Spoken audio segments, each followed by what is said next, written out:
To call this meeting to order at 8:30. Before we begin, would everyone please stand for the Pledge of Allegiance? I pledge allegiance to the flag of the United States of America and to the republic for which it stands, one nation, under God, indivisible, with liberty and justice for all. You may be seated.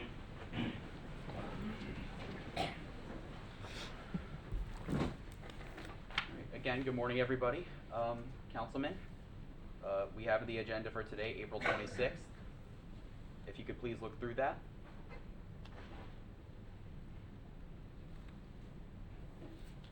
Is there a motion to approve the agenda for today's meeting, April 26th, 2019? Motion to approve. A second? Motion to approve. You say second. All in favor say aye. Aye. All Yeah. opposed say nay. Right. I missed it. Did he ask for the roll call? Don't know yet. If he hasn't done that, then we say, Mr. Mayor, you're out of order. Okay. Clerk, could you please call roll? Roll call, Councilman Dallas Rensburg, Here. Councilman William McManus, Here. Councilwoman Rodrika Turner, Here. Councilwoman Ashley Lydecker, He is not here. not here, City Manager Raina Ford, Present. Mayor Grant Foxman. I am here. Sorry about that. If you could look over the minutes from the previous meeting.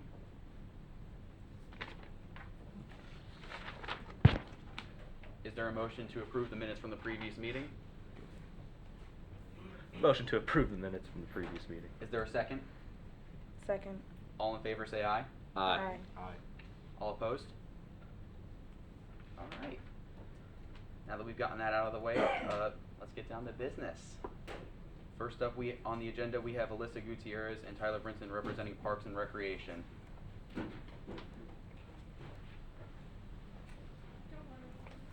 Morning. Hello. So we are building a park. It's called Williamson Park. Of course, he picked our location for today, which basically is just a park that I believe that everybody needs.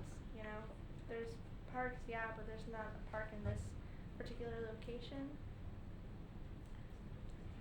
So this is where it's located. So the reason I picked on Williamson Boulevard and Taylor Road because it's an undeveloped piece of land, and these are the reasons. It helps bring family together because there's a lot of neighborhoods nearby.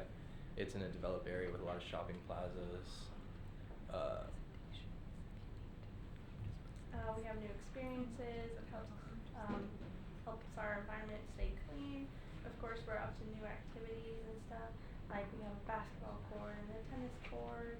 We have a playground for the kids. And it's all around just an everybody kind of park. It's on a highly traveled road, so it will make sure that it's very used and a lot of people will go there. Like I said, it's next to the pavilion, it's next to the shopping plaza where Publix is, so a lot of families will go there, and due to the fact that it's on a lot with two main roads, there'll be easy access, a lot of entry points, close to neighborhoods like I already said. It's the perfect size, there's enough room for the park, there's room to expand in the future if necessary. There's room for safety measures since it is on two main roads. And every other corner of this intersection is developed except for this corner, so it will kind of like add the final touch to this intersection. And it's also far enough away from other parks like Karachi, where it will not take away from their business per se, but it'll make it a lot more convenient for citizens on the other side of Taylor Road to come to this park. Yes. So this is the park. Of course, we have our playgrounds. We have an area for everybody to gather around. There's a garden. We have another structure. We have, of course, a music area because everybody loves music. Everybody loves a good time. Am I right? We have a water area. You know, simple as that. That's basically said. Of course, we have it fenced off due to the fact that it is going to be a problem maybe in the future with the roads. So everything will have that fenced off, have a nice pretty like shrub around it as well. So it's not so gated in as you'd say. But yeah.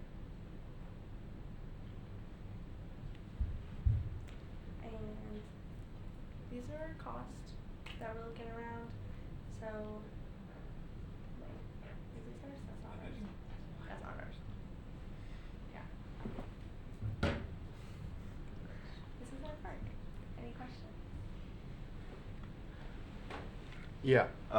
What safety measures can be taken and will be taken to ensure the safety of the people at the park?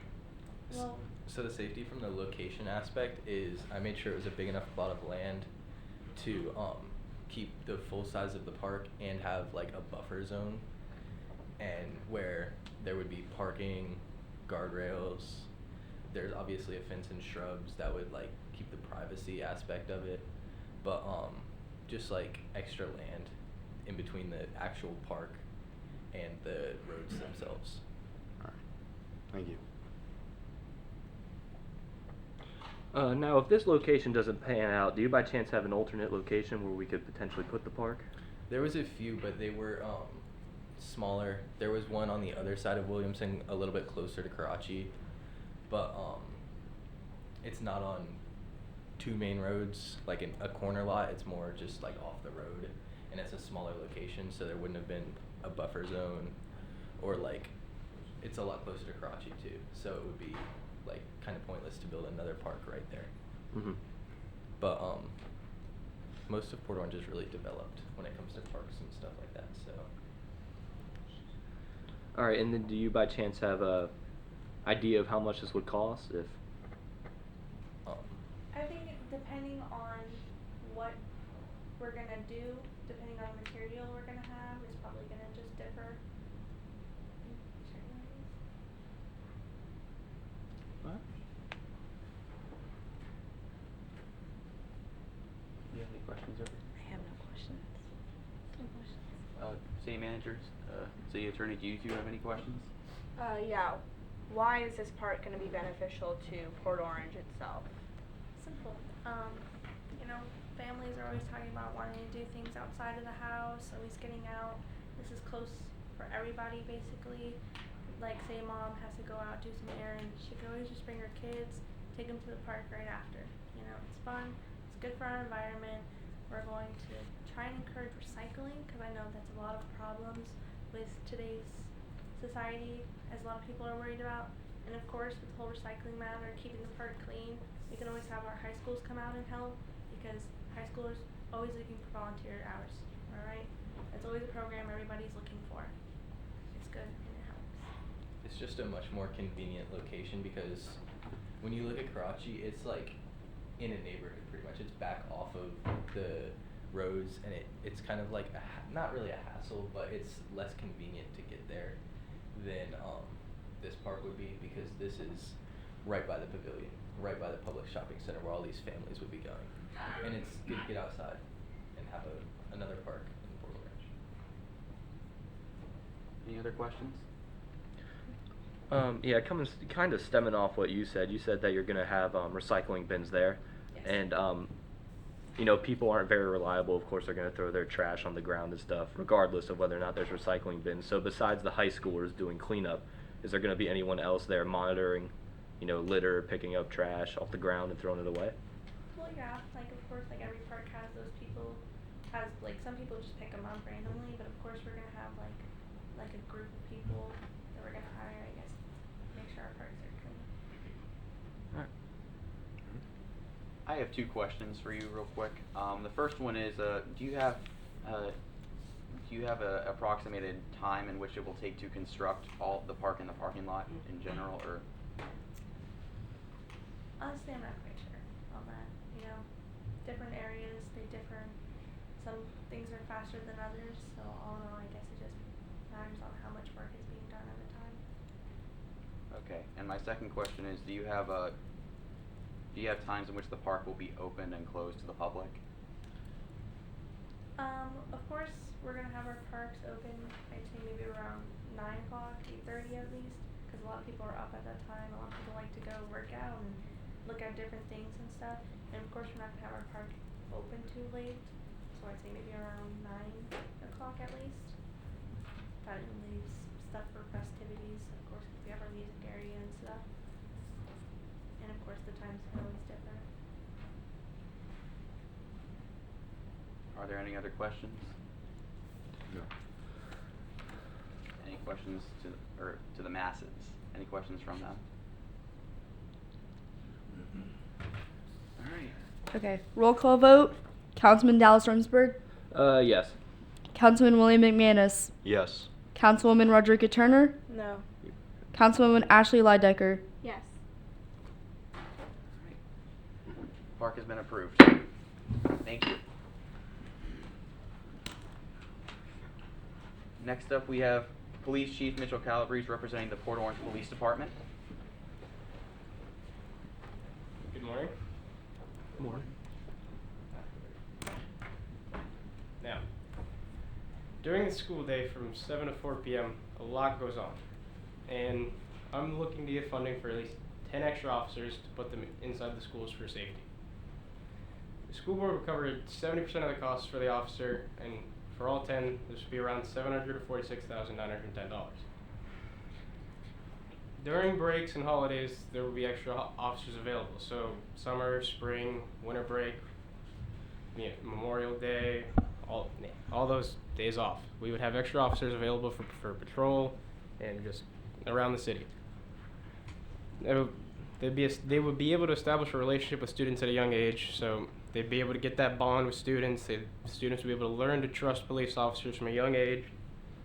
They would learn that they can go to them with their problems, and, well, not all problems, but if something ever were to happen on campus, an officer would already be there. So there's that. And in order to make budgeting easier, this can be done over the course of a few years so that we don't, have to throw all the money towards the police department right away. And this only applies to public schools. If private schools want an SRO, they would have to hire an off-duty officer at $40 per hour. Any questions? Yes, I have a question. With students, it's kind of different than being on duty outside of school. So how will you train your officers to react to like a school fight or just a regular student altercation? They wouldn't have to use it. They wouldn't use lethal force. If anything, they would just try and do what they can to break it up as civilly as possible. So there won't be any training applied for specifically school environments. There will be, but because there's a 40-hour course that they have to go through in order to become an SRO. So.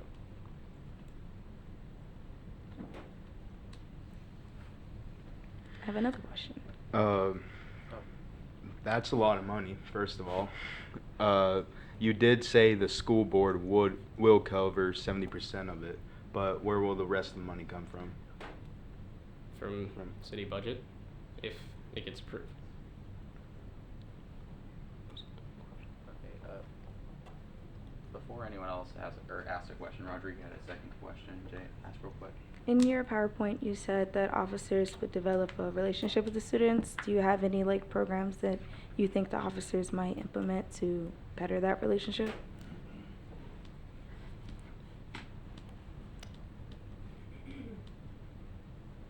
Can't remember it.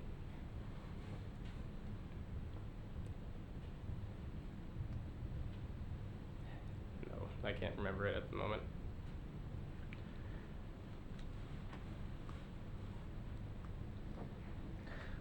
So you're saying you're funding, we're providing funding for 10 extra officers. Where do you plan to send those officers? What schools are they going to? All elementary, middle, and high schools in Port Orange, except Atlantic because of them already having a deputy. And 10 extra officers is enough for all those schools? Yes, sir. The national, one of the websites about SROs recommended that there's one officer per every 1,000 students, which means that most schools they'll have 1,500 or less, which means they would get one. And Spruce Creek has over 2,000, so they would get 2 officers. Port Orange was named the second safest city in Florida, so is this really needed? You never know when something's gonna happen. Okay.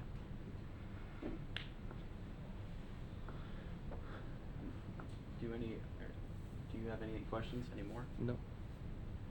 City manager, city attorney, any questions? No. I have one question real quick. They will be working before and after hours, or will they be? Or during after school hours and before as well? What do you mean by that? Like, will they be on campus, like, helping or working around there, inspecting every now and then? Yeah, they would.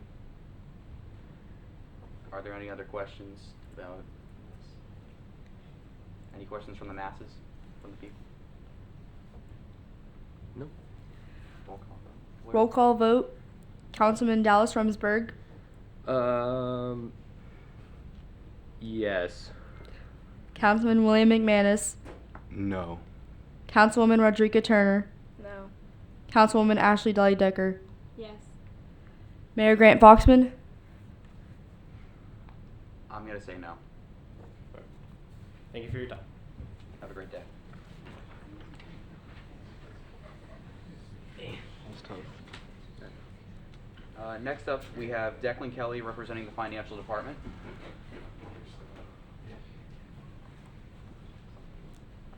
Good morning. Warner. Morning.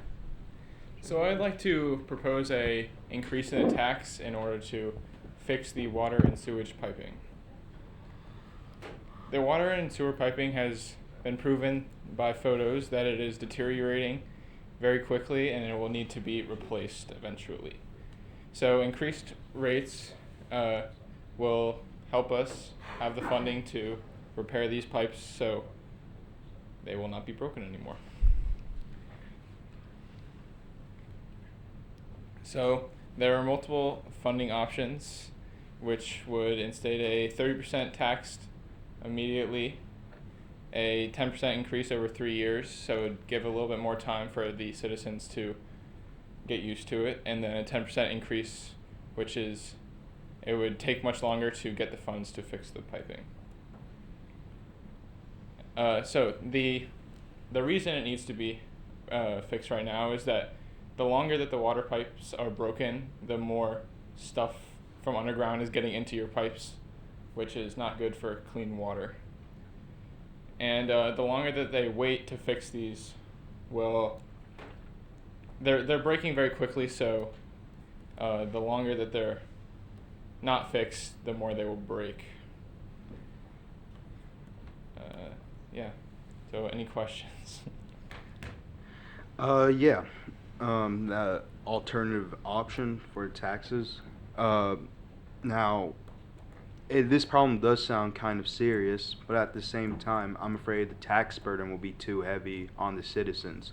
So what is your professional opinion on this? Obviously, the 30% increase would be the most effective in fixing it, but I understand that it is difficult for the citizens to have the money to pay that tax. So the 10% increase over 3 years would kind of ease them into it and make it much easier to pay the tax. I'm actually going to kind of agree with Mr. McManus here. I'm a little concerned about the tax burden put on citizens.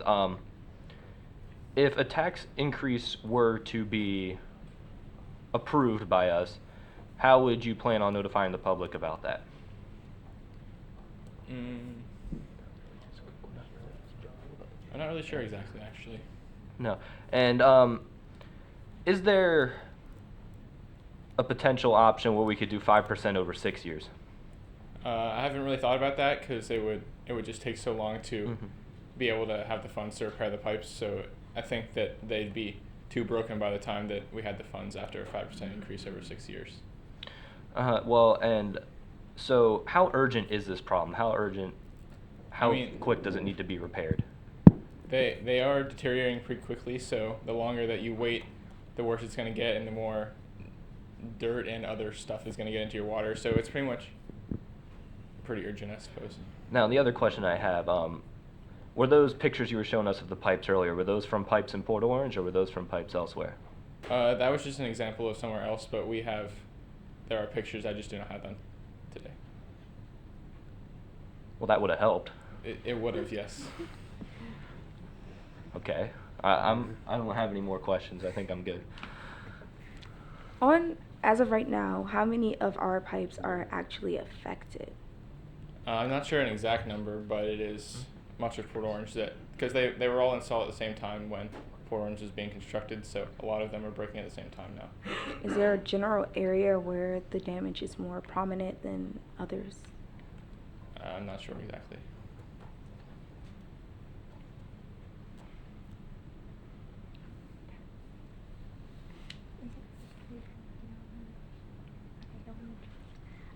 about how much, do you have like a cost estimate on how much it would take to fix the pipes?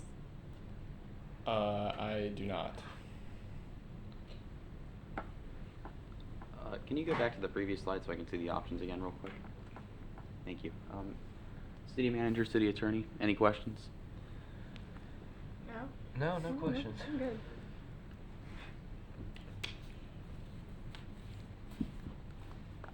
I think I don't have any questions either. I've heard what I need to hear. Clerk, if you could please call a roll call vote. Oh wait, is there? Does anyone have any questions? For you guys or for him? For him. I got a question. Wait.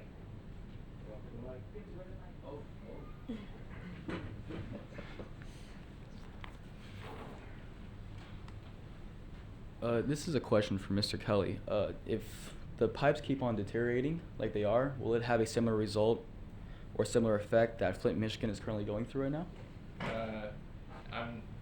It's not, you can't clearly tell, but obviously there will be stuff getting into the water which will make it very difficult for it to be used, the water to be used for anything. So I suppose yes. Thank you. Sir, before you go, can you state your name and your address for the record? My address? What's my address? Fire chief. Cody Baranowski, fire chief.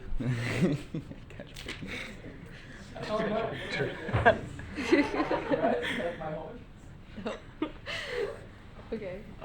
Before we move on, does anyone have does anyone want to discuss the matter at hand? What do you mean? No, I feel like Mr. Kelly has provided enough information for us to make a decision without discussion. Okay. Clerk, if you could please call the roll call vote. Councilman Dallas Rumsberg, No. Councilman William McManus, No. Councilwoman Rodriguez Turner, No. Councilwoman Ashley Lydecker. No. Thank you for your time. Next up, we have our city attorney, Kylie Morris.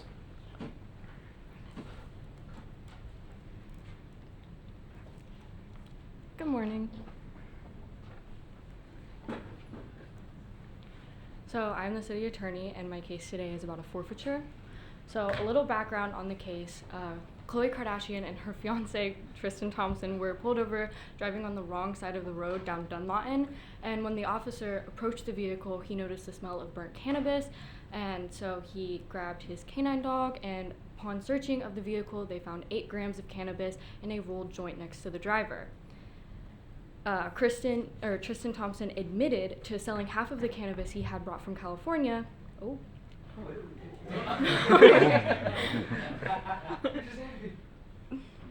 Okay. For $1,500, and he pulled it out of his right pocket to give to the officer. So the penalty for possession and distribution of illegal substances, they have suggested a forfeiture of the 2017 Range Rover that was in the name of Khloe Kardashian and the $1,500 in cash.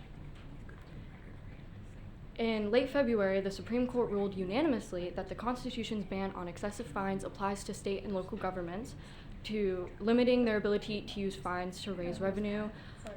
It was brought up in a case similar to the one I'm presenting today, which is of Tyson Timms, whose 42,000 Land Rover was seized by the state, and the justices in late February decided that it was unconstitutional because it was an excessive fine due to the crime that he had committed. So my advisement as the city attorney is forfeiting the 2017 Land Rover would go completely against the rule of the Supreme Court, and I do not recommend it. Although the $1,500, I don't have any advisement for forfeiting other than it was claimed from the distribution of illegal substances, and that's not an excessive fine or penalty.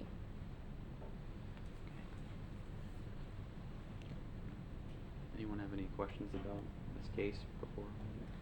Yes.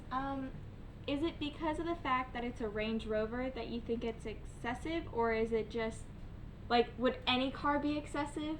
Any car almost would be excessive, but the fact that it is such a high-priced car, I don't know the exact price, but it is pretty up there, that it would be excessive fine for the crime that they did commit, which is why I'm saying forfeiting the $1,500 would be enough penalty on top of the other penalties that are being placed on them. Now, I know this probably isn't your question to answer, but I'm going to ask it anyways. So, during the time this was being investigated, has the car been searched and the evidence involved in the case been extracted from the vehicle? The vehicle is currently in custody. I don't know what happened after the vehicle was taken into custody. I believe it was searched, and that was all that was found in it. Does that answer your question? Sure.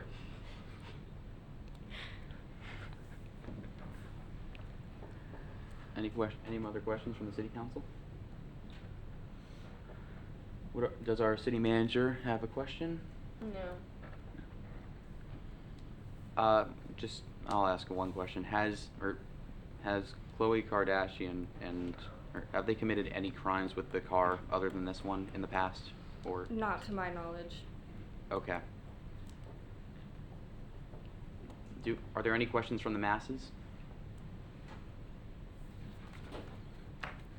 Any further discussion about this?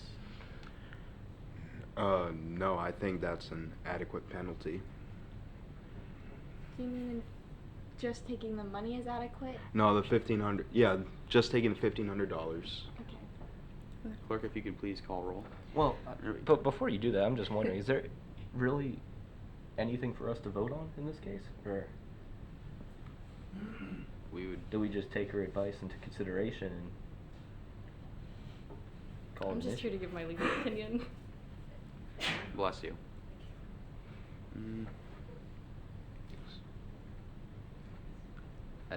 I mean, it's a question for you, Grant. I'm kind of asking you.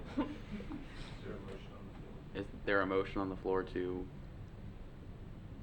agree to the terms or to Ms. Morris's advisements?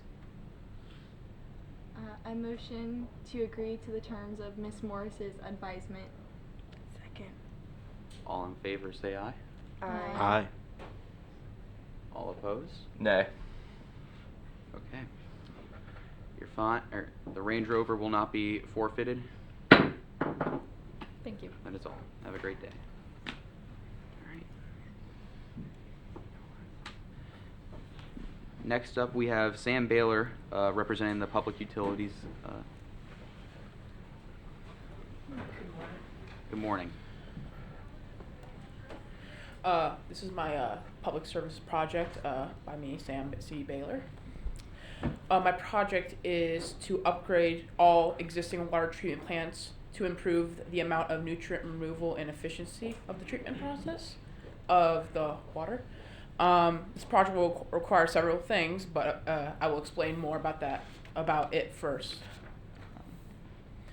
What is nutrients? So nutrients is a harmful substance found in reclaimed and natural water. What nutrients is especially bad because it's a type of pollution that is connected to a lot of nature's water issues. Some of you may have heard recently or in the past of red tide. I won't go into detail about red tide, but it is a big, big problem for our ocean currently, especially on the East Coast. This substance, nutrient, is being poured into the Halifax River by reclaimed water that we basically send off to help the ocean. But even though we treat it, there's obviously some stuff that gets by us. It is affecting the natural wildlife here and the environment, such as along the ocean grass and seaweeds slowly kind of come up and die onto the land. I've been to the beach recently. I've seen a lot of it. So what this project entails, as I said, is upgrading the water treatment plants, but specific parts of the water treatment plants I would like to upgrade would be the influent lift stations, modifications to the existing biological process structures, replacing all of the existing process pumps, modification to the existing filters, complete replacement of the electrical and backup generators, and constructing a new 3 million gallon ground storage tank for water. That would especially help us to, if we miss anything, or we can take more samples in from all over Port Orange to test and hopefully cure. I'm going to say outright to the council that this is going to be a very costly project, but it is very well worth it. The project price estimated for the design and permitting of all of this would be $500,000. The construction of all upgrades will cost an estimated somewhere around $6 million to $7 million, somewhere in between there.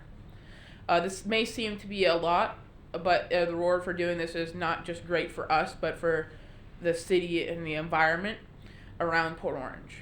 Because this isn't just affecting only Port Orange, it's also affecting all the areas around us. These are some of the beautiful sights in Port Orange. As you can see, we have the beach. I believe this is the Dunlawton Bridge, and this is the Halifax River at sunset. Why do this project? This will improve the nature of tourism in Florida. Florida is known, the more people that come and stay here, the more money the council and the city can use to further upgrade or build better things for us. And if you haven't noticed, that Florida is a very big tourism spot of the world, basically, because we have so many beaches and natural parks here. The citizens will be happy because it's better water and better prices for our services.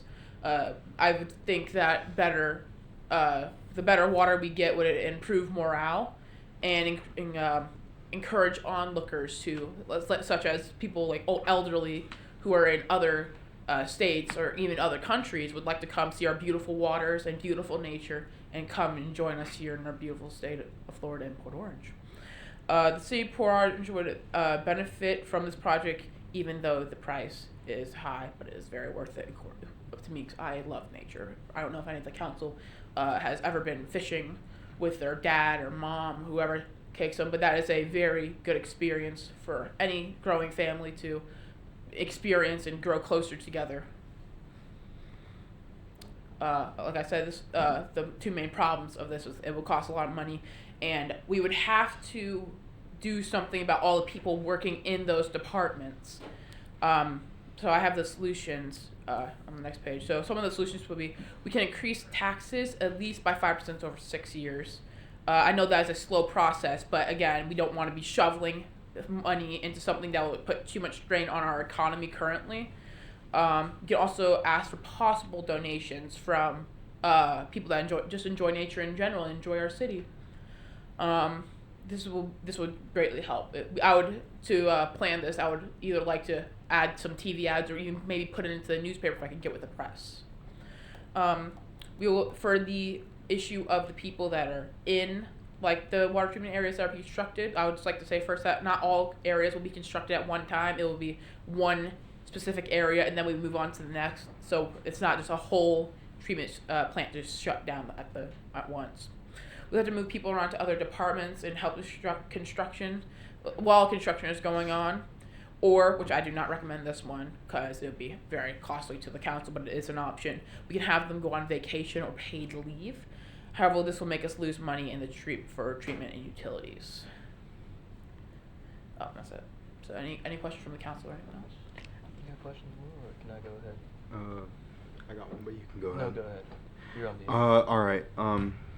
Now you might have said this, and I just didn't hear. How long would the construction of this project take? So it all depends on who and what companies we get to do this. I know, especially looking at I-4, I know they don't deal with this, but some construction companies work a lot slower than others. But I would like to get this around maybe 3 years in total from everything, depending on how much budget and money. But of course, the taxes, if we do increase, that'd be more of an increase of 10% of taxes. But the overall will be 3 to 6 years. And you said that tax increase could potentially cover the cost of it? Well, yes, but it would also help if the people that OnLook would donate to us too. All right, no further questions? Okay, so I may have misheard you, but I just want to clarify, while a water utility plant's getting renovated, that particular plant's going to be closed, correct? No, so what I said earlier was that when we decide to upgrade one facility plant, we would not do the whole plant in general. Say we wanted to upgrade the lifts for the treatment, we would do that area first and have the other parts of the plant keep working on what we currently have. Obviously, as we get to some substantial point of that facility, we'd have to stop that, but I believe that all the other plants would be able to handle the load, especially with the new 3 million gallon tank we'll be having serving up the water. Okay, so they'd be able to keep the water Yes, they would- cleanliness at a sufficient level. Yes.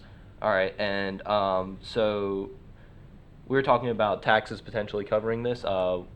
What's a potential percentage of tax increase? that you Like I would- said earlier, for 6 years, it would be 5% of tax increase, or it'd be for 3 years, it would be a 10% increase. That would cover the general cost of it, including all over the years. Because I believe there's only about 10 plants ish in Port Orange currently, and we also get help from outside of the town. And besides the obvious benefits of cleaning the water, drawing in more tourists, are there any other ways that we could benefit financially off this project as a I city? would say, other than that, morale honestly would help, because I also go to high school. There are some who I know that enjoy just being in Port Orange, but they would ask for a little more. So if we can get this and cut costs and get more money into here, we can use other service projects like building the park that my predecessor was talking about before. Or we can, organize more jazz festivals that's going on sooner. So, obviously you've talked to people. Yeah. They've asked for more. General consensus. Have you heard them say that they're willing to pay for more? I've had a few that are saying they would be willing to donate. Okay. Thank you, Mr. Bailey. Okay, so I have 3 things. My first thing is safety. You're talking about moving all of the workers who were in that department into another department, but sometimes overcrowding can be an issue. And overcrowding, you have too many people in one area, can end up with someone getting hurt. And I don't know much about the plants myself, but I'm pretty sure if one part is shut down, it makes the speed and process of everything slow down also. So we'll probably be getting a lot taken out. How do you plan to deal with that? So my whole plan for that was that when we move the people out of that one apartment, they wouldn't be doing the work of the other apartment. We don't want to take away from that. They would be mostly assisting wherever they could help. So it wouldn't just be taking them and moving them to one department altogether. We would spread them out through either different plants or different departments, depending on what the plants prefer. I haven't gotten that far into and talking to them all, but most of them have seemed that they would like help around other areas of their plant and may possibly have enough to send to others. Would that answer your question? Kind of. Safety. I feel like we do take general safety precautions. Of course, it would slow down the work coming in, but we should still have a steady flow that was coming out, but it would just be a tiny bit slower. Okay, and in the case you said wherever they're needed, what happens to the extra workers who aren't able to get in those areas where they're needed? How will we continue to support them without letting them go? We would be able to send them to, like I said, to other plants, or if they prefer, they can find, other. I would not recommend this, find other jobs. Do like say a part-time one that we can help them find to support through. I've recently done I can't remember, it's like Halifax Rehab that helps people that are in their jobs currently or looking for other jobs for a little time to earn their money so they can still support their families and things that they have to do. That is an outside source. It's not part of us, but I've just done some research on them in general, and they seem to be willing to help others like that. Okay. So what's the general public opinion on this? Generally, I haven't talked to obviously all over Florida, but in Port Orange, it would seem that the elderly are a big factor into this. Because as you get older, you're not able to do more things. They have seemed to enjoy looking at nature, especially. So I know my grandpa, who is elderly, can't do much. He looking at birds and the ocean. So I'd say they'd be a big factor into approving this. I would say young folk are probably the minority in approving this, as we obviously get on in generations, they become more recluse inside. But there are still some out there who enjoy the outdoor nature types of things. And how would you get these young people to approve of this project? I would offer, because there's obviously Boy Scouts that they can join and get involved in nature. There are also, we can host like maybe a festival or of some sort with the tax revenue we do get from this on the beaches, and get them involved, seeing beach cleanups, maybe helping build parks like they said earlier, just getting them involved in the community in general. Are there any other cities in Florida we can look to as an example? I believe Miami has, I know it's a little far, but they have, I believe, done this sort of project and upgrading all of it. Maybe not on the scale that we're trying to do it on, because we are one of the closest to one of the main rivers in Florida, the Halifax River. But they are very close to the ocean, and they do care about it. So I would assume that they have greatly upgraded their plans, but not maybe it's not as the process that we're doing it on. So we can look to them as an example. Okay then.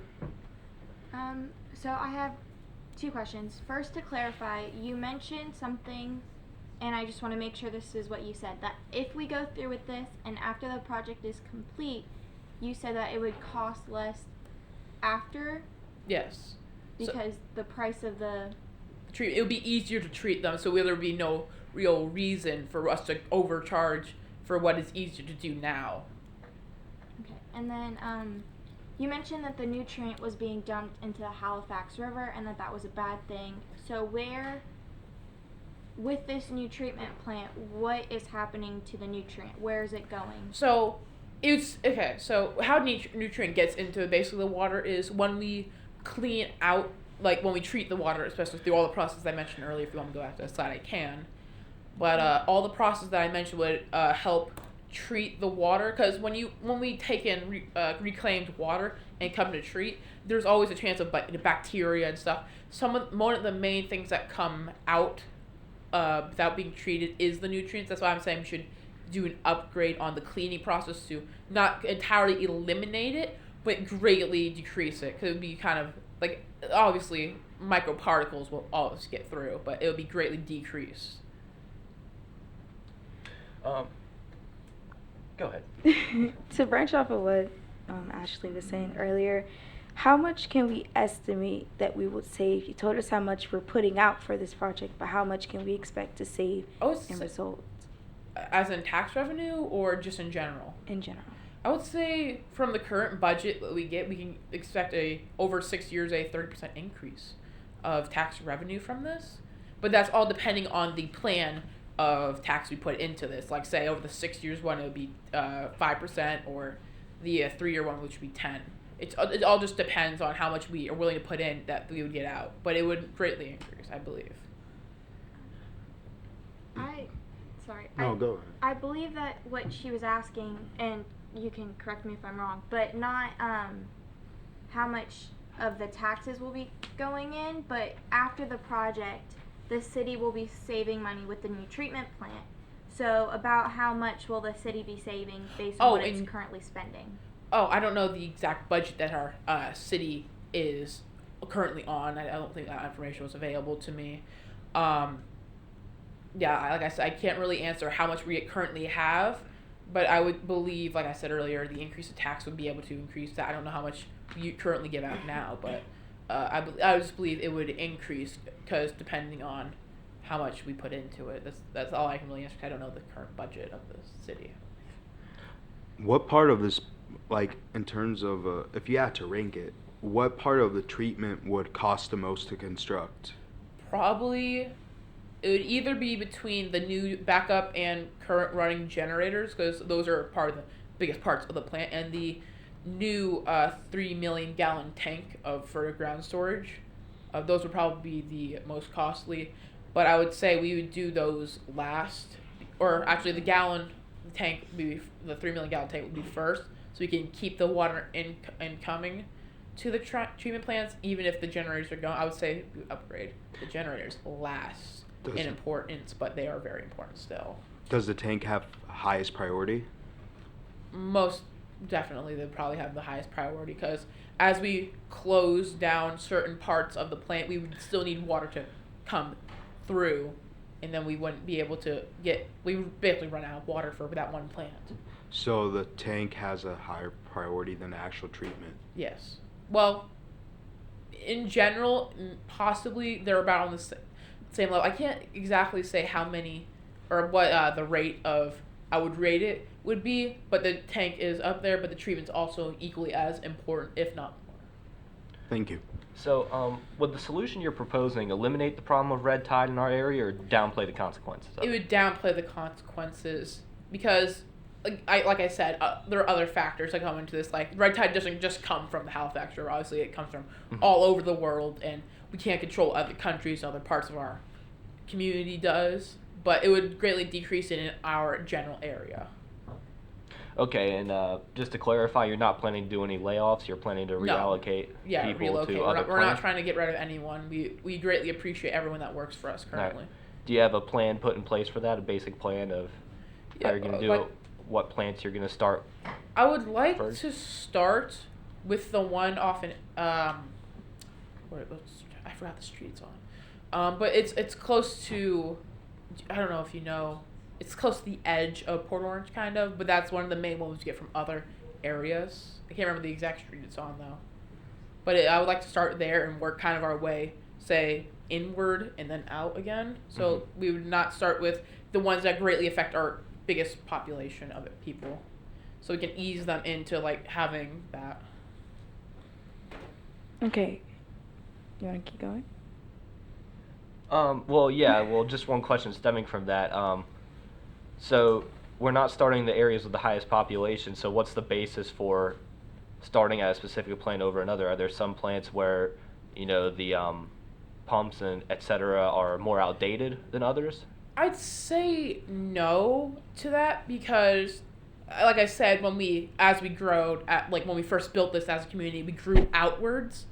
So I would say that the ones on the outside would be need to be upgraded first, because when we did the insides, they are older, but if we upgrade the inner ones first, we can keep the water moving faster inwards.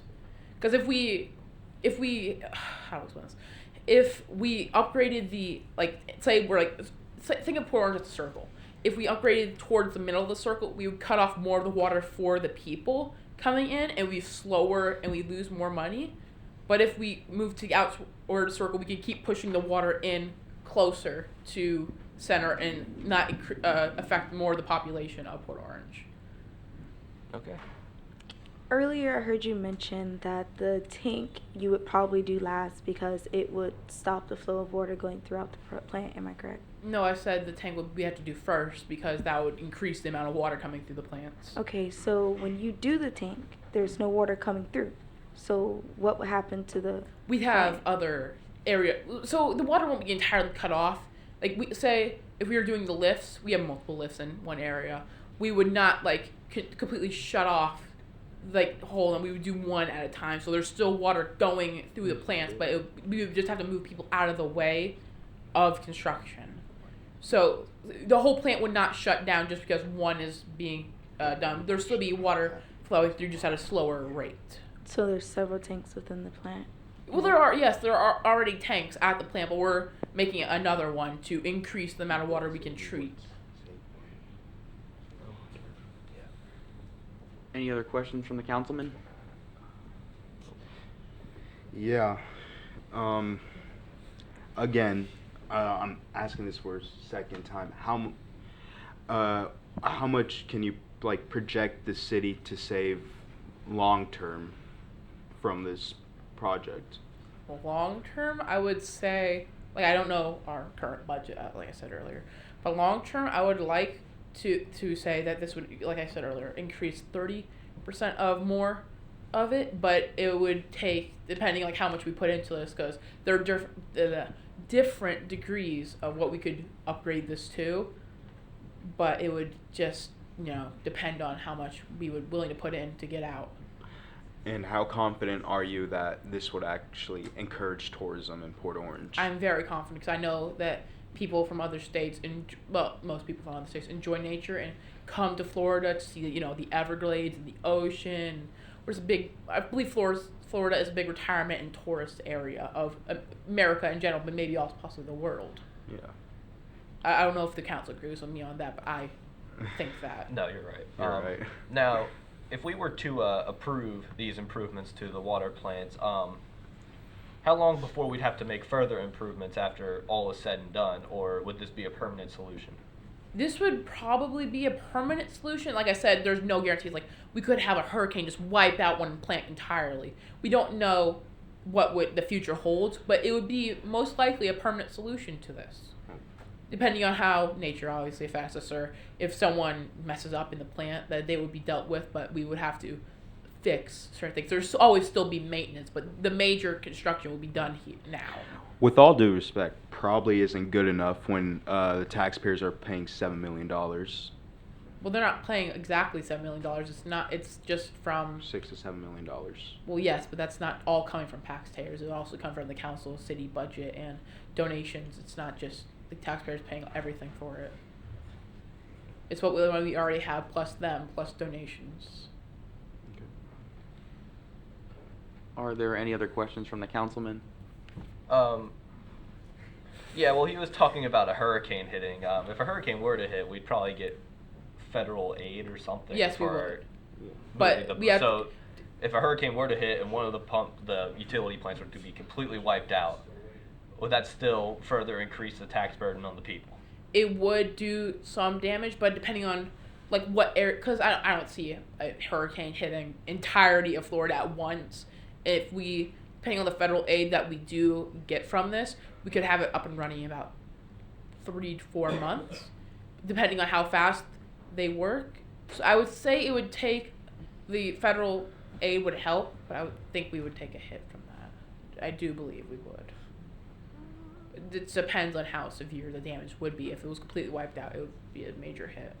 Okay. But I would think that as this upgrade, if there is more of a budget we can maybe, because we obviously do live in Florida and the threat of hurricanes are a major issue. We can take some precautions against that, especially for like the outside sources, as in the tanks that are most vulnerable to that, as much as the interior.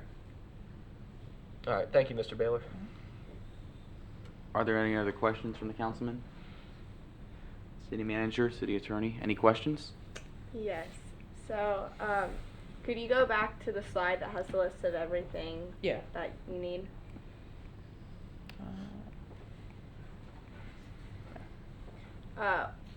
Do you need all of this right away, or what things could you possibly take out, or could you take out anything to make the cost less? I would say if we were to take out anything, it would be the influent lift station and replacing the pumps, because the pumps aren't as bad as, I can say, the biological process, in which nutrient is biological in nature. So I would say those two we would take out, and that would cut the cost, cut the cost 25-50% maybe. 25-50%. Somewhere between there. Okay. Just because the other ones are major parts that we do need to get done. Right. And one more question. So you talked a lot about how citizens want this to be fixed for the wildlife and the environment. Mm-hmm. How are you going to encourage and inspire more people to want to contribute to this? Because I know you were talking about donations, but how are you going to make people want to donate for this? So, like I said earlier, that I would like to either get like ads on the TV and possibly in the newspaper for those who are less fortunate that don't have TVs. Like I know I don't know if they have it here in the city council area, but they have in the rec center, they have pamphlets that people can come in and pick up for different events. I would like to organize like cleanups and just get people involved in knowing that this is an issue and this something needs to be done about this. So just advertise in general. Okay. And to my understanding, the ads on TV and pamphlets and newspapers, it costs money to get publishing articles in there. So how much more are we talking for that? I wouldn't expect anything over $25,000. No, depending on how much we advertise. Like I know production. And that's in addition to. In addition, but it could quite possibly be a lot less, depending on, say, making deals with the newspaper and the TV, depending on who we go to. Do you have any more less costly ways to inspire donations? I say just getting people to walk around and just say, hey, do you know about the serious problems that are going around? Like say if like kids have free time, or talking to the local Boy Scout troop, going around getting involved, because I know they do donations for food. they can just go around, leave pamphlets on the doors, or they can print it out, or they can just go and talk to people and say, hey, do you know about this issue in our area, and maybe you want to help us with this.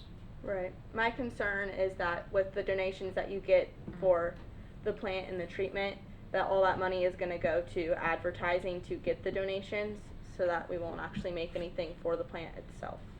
That is a possibility, but I do not see that going in, because I would say the advertisement is not as a biggest part as doing the actual upgrades. So I would say that the advertisements are at a minimum level, just to put it out there. Like, I don't know if the city council has a website, but just put it on the city council, because I know some people know, they look at that website. Like, I know a personal friend that looks at this website all the time. But I would like to maybe just add to there, so we wouldn't have to worry about putting money out there for that. But like I said, the options are to advertise on TV and newspaper. There are other options out there. We just have to look into them. Okay, thank you. Are there any other questions from the city manager or city attorney? I would just like to point out, due to advertisement and everything, I don't know like the logistics, but posting articles online and on Facebook and doing GoFundMe's, that's all free almost. So if we were looking at costs for advertisement, there are like less costly options. Was the 25,000 based on anything, or was that just? That's just an overall estimate of what I've done. Okay. Because I don't know, like I said, it's depending on who we go to. Okay, just wanted to check. Could you go back to the slide with the tax options? Yeah. I think I don't have. Oh. I think this was it, but I don't have the tax options on there. I think I added that onto a later slide, but I didn't add that to the PowerPoint. Well, no, you told us our tax options. Yeah. So Do you need me to repeat the? Tax? Yeah. All right. So for that. for overall plan for 6 years, it'd be a 10% or a 5% increase to ease them into it, or if we would like a faster option, but I kind of recommend the latter. Yeah. Would be a 10% increase over 3 years. Mm-hmm. But like again, I would encourage the 6-year plan, cause just so it doesn't put too much strain on our economy as it is. Yeah. Thank you. Are there any other questions? Mr. Mayor, can I speak, sir? Yes, you may. I'm Mr. John Q. Public. Do I have to go up there? Yes, you do, sir. I'm 85. It takes a while to get there, sir.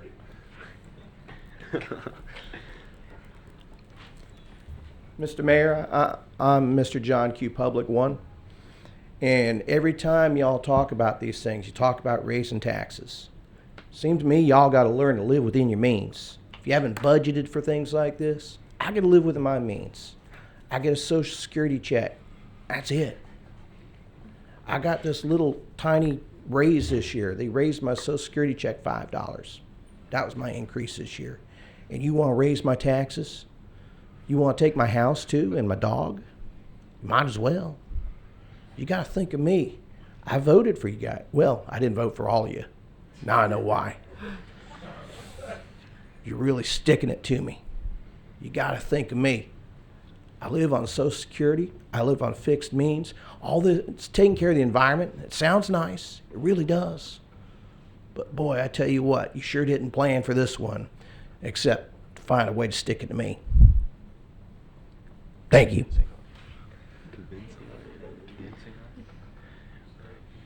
Are there any other comments regarding this topic at hand from the public?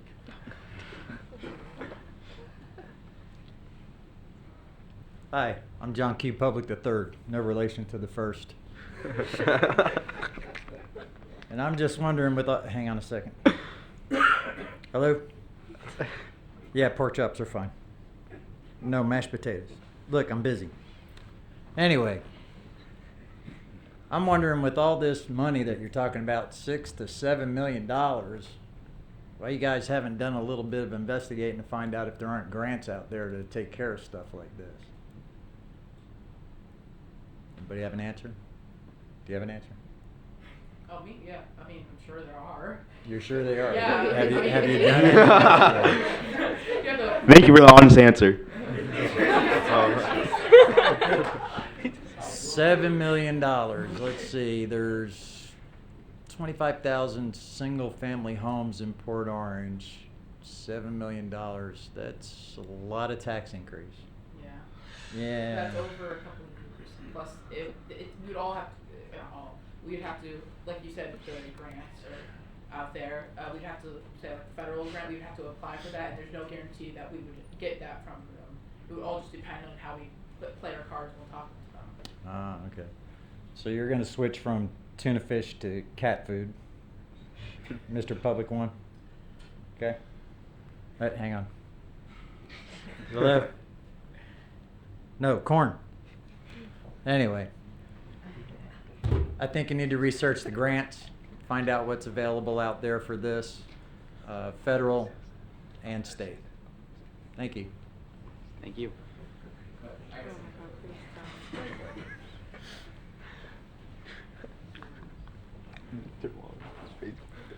My name is Hindu Stew, and I would like to say this one thing. Despite those two over there, I think this is a perfect opportunity to really take care of our environment, because if we take care of our environment, then more people will come to this environment, which more people will pay to get into this environment, which would mean a larger budget for you, which would mean a larger economy for the city.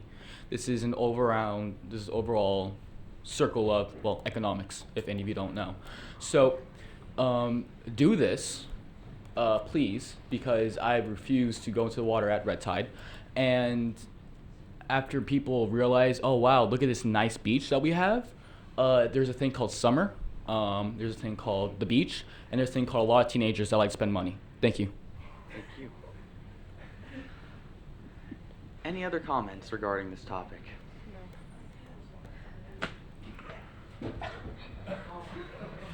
Mr. Hindus too. Hello, I'm Melissa Gutierrez. So about the tax increase, why should, how are you going to do that? Because I know a lot of people have asked for tax increase, like schools, and how are we going to deal with that problem, you know? No, I'm pretty sure people aren't going to be happy that we are doing it for this specific topic when there's been different topics that have been asking for this. So how are you going to deal with that? You mean just in general, like the school issue? I would think, because I believe that K-12 through, or K-12 basically, everything through 12th grade is free. Honestly, the only issues I would have for schools would be extra things that they would have to obviously pay for, because that is obviously not our jurisdiction to ask them to pay for their stuff. But I would think for schools, it would be the only real issue would be maintenance, and colleges who obviously have federal grants and things that they pay for themselves. That's the only issue I see for schools. Well, what if they don't have the money to pay for it? Frankly, I don't see that as our problem. I'm not connected to the schools. You just threw your whole case yeah, away. Mr. It's not our. We don't have any control of what the schools do.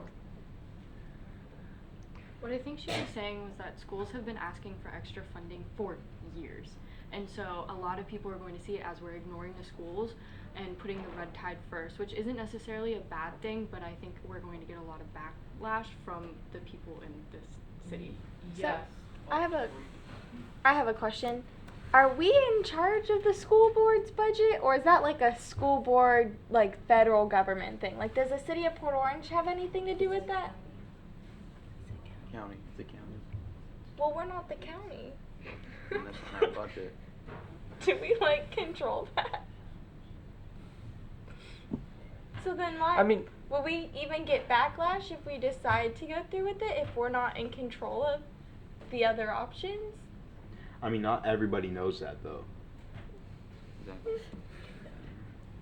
I mean, I didn't know, but I didn't think we did. We will.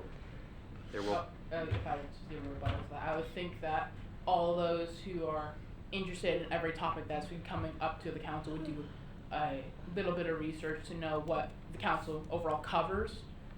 Like I said, like they said, pay for the county does. They would take it to the county instead of coming to the council. I mean, obviously there'd be some steps you have to go through, but we wouldn't directly influence all of the school boards Like, I know they've been asking for money, but they're not asking it from us, they're asking it from the county. That was my standpoint on it. I'm sorry if it sounded offensive, but. Too late now. Are there? Are you still Hindu? So, okay, it's Hindu stew again. Okay, so the problem is, or not the problem is you guys are not, I guess, not seeing the bigger picture here. What is the number one economic drive that we have in Florida or Port Orange or South Daytona? Do you guys know what it is? I just said it like 2 minutes ago. The beach. It's the beaches. The beaches get ruined, you lose your economic, drive or your money that you have a budget on here. So if you end up messing with the beaches and don't clean them up, people are not going to come and spend money. You do clean them up, then stuff like, the schools here would get a lot more money because now you have more money. This is why places like California, who also have beaches, minus all of the Hollywood fame and everything, this is why their schools over there are very, very rich because their beaches are packed every single day.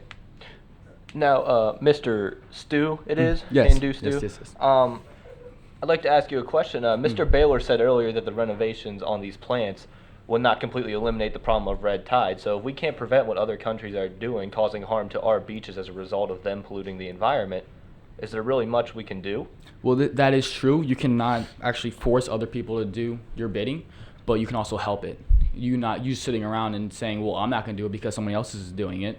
Well, that's just common sense. That's not common sense. That's like what Congress is doing right now. They're like, oh, I'm not going to do something because somebody else is doing it.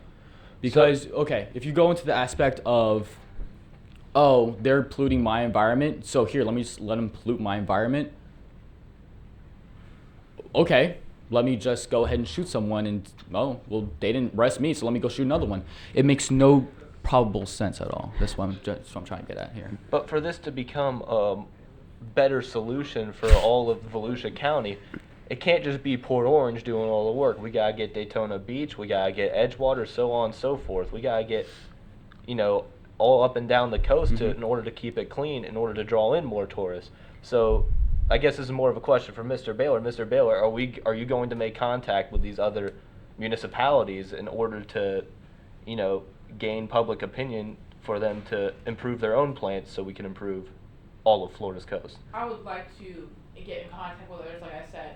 I'm more worried about what we have now, but it would be good to get others, directors such as myself, to get involved all together so we can make basically Florida a better place. I would think that would be something that all of the directors, such as myself, would get behind. Are you willing to take the first step? Are you willing to be the city that takes the first step towards this? Read my lips, Mr. Stu. No more taxes. No new taxes. Thank you. So, based on some of the things that were said today, is it really necessary to fix the plant if the issue is that, or if what we want is cleaner beaches and less red tide, and we're getting red tide from dumping nutrient into the Halifax River, wouldn't a better solution be to just do beach cleanups and then put the nutrient in somewhere else? Like, not into the water? Like I said, we would like to eliminate or at least decrease the amount of nutrient. We not just want to shove it on someone else or other areas. I don't mean shoving it into someone else's water. I mean storing it somewhere or having another higher tech plant that already has this improvements in place clean the nutrient. Like, we send ours to them. In my basic opinion, that would cost a lot more money than just to upgrade our own plants, to make other deals with other plants and transporting the water and them cleaning. We have to pay for them to clean it and then send it back to us and put it back into our ocean. That would, or our lakes and rivers. I would think that would cost more than just upgrading it and having it all done in one and then being able to treat it ourselves. That's just my basic opinion on that. Like I said, I'm not a money man. I don't work 9 to 5. I would just assume that just by that it would cost a lot more money. It'd be easier just to do this and treat it ourselves. Are there any other questions? So we can't just, I don't know why. So we can't just dump it somewhere in the middle of nowhere, all the nutrients? Currently, it's being dumped into the Halifax River. And when I say dumped, I don't mean it's in giant exits. It's in with the water that we go.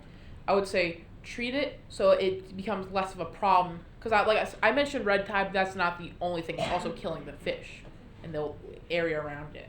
I would just say not just dumping it, but it would still be a problem if you just take the water and dump it on some land. It would kill everything around that absorbs. It would kill the air, the plants too. It's not good for anything. That's why I'm saying we should opt for this, cure it ourselves, and then not have this problem. Yeah, but we wouldn't have to pay money then. Isn't that something under illegal dumping though? Something rather that law. I don't think we can just dump our waste anywhere. You're probably right about that. Yeah. It's not an issue of where we dump it, it's an issue of it being there in general. I was just asking to see if there were any other alternatives. I mean, it is possible, and this is just in theory, that we could move it to, say, a retention pond, but that's not stopping other animals and other things coming into that pond and getting sick. So I would just say we would clean it now so we wouldn't have the problem of other animals getting sick in the wildlife. You couldn't say fence off the pond? That won't stop birds. We're not I mean, True. things get over fences all the time. Are there any other questions? All right, I've got 2 questions for you. Yeah, I'm sorry.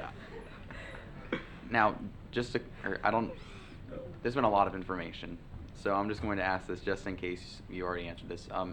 Do you have a specific time frame in which it will take to repair everything and improve the water plants? I'm not including the amount of years or the taxes and everything. You mean the different areas of the plant in general? Yes. Okay, so like I said earlier, it would take, depending on who we go to, because I know there's a bunch of companies. I would like to get a single plant done, completely done, depending where we put the 3 million gallon storage tank. That's not going in every area, it's just one.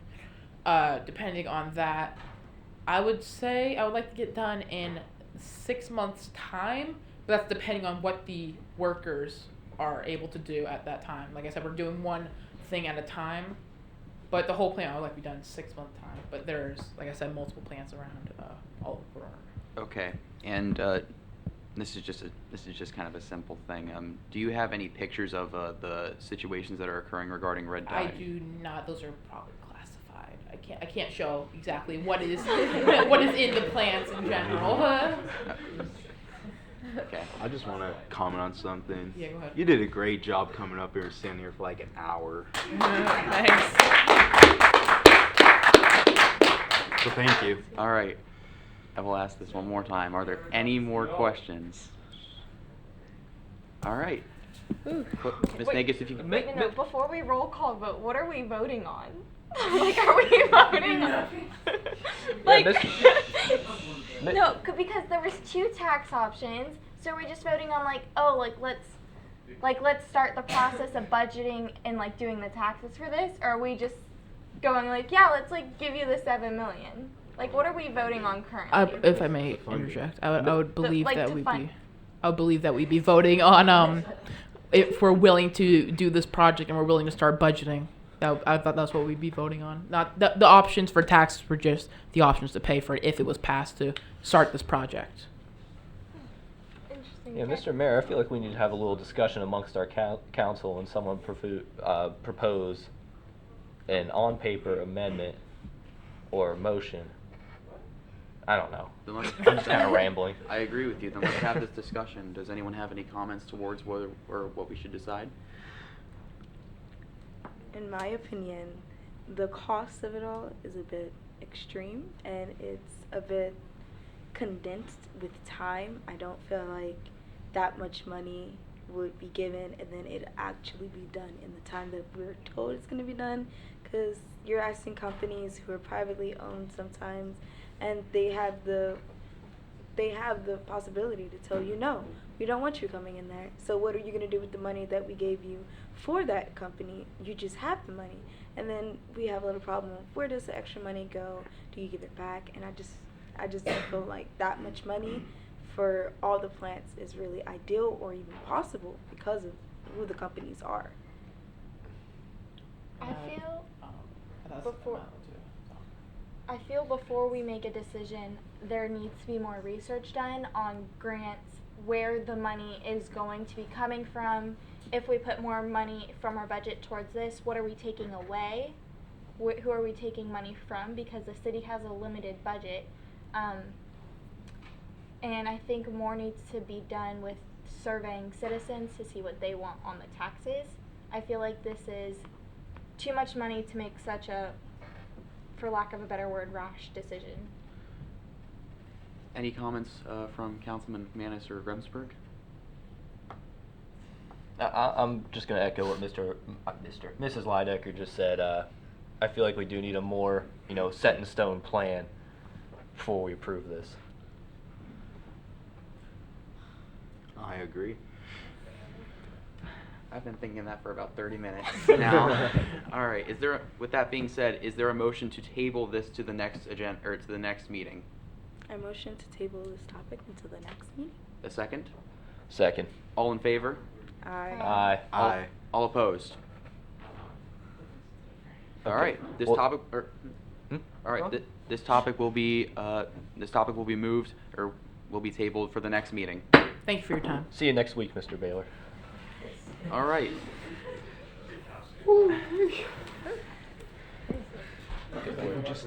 It is.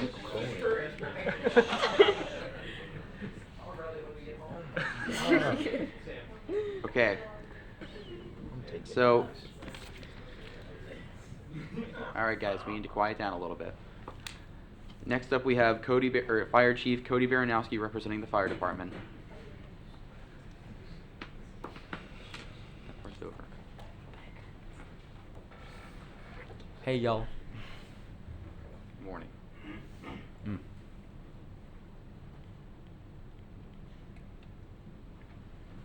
I like it.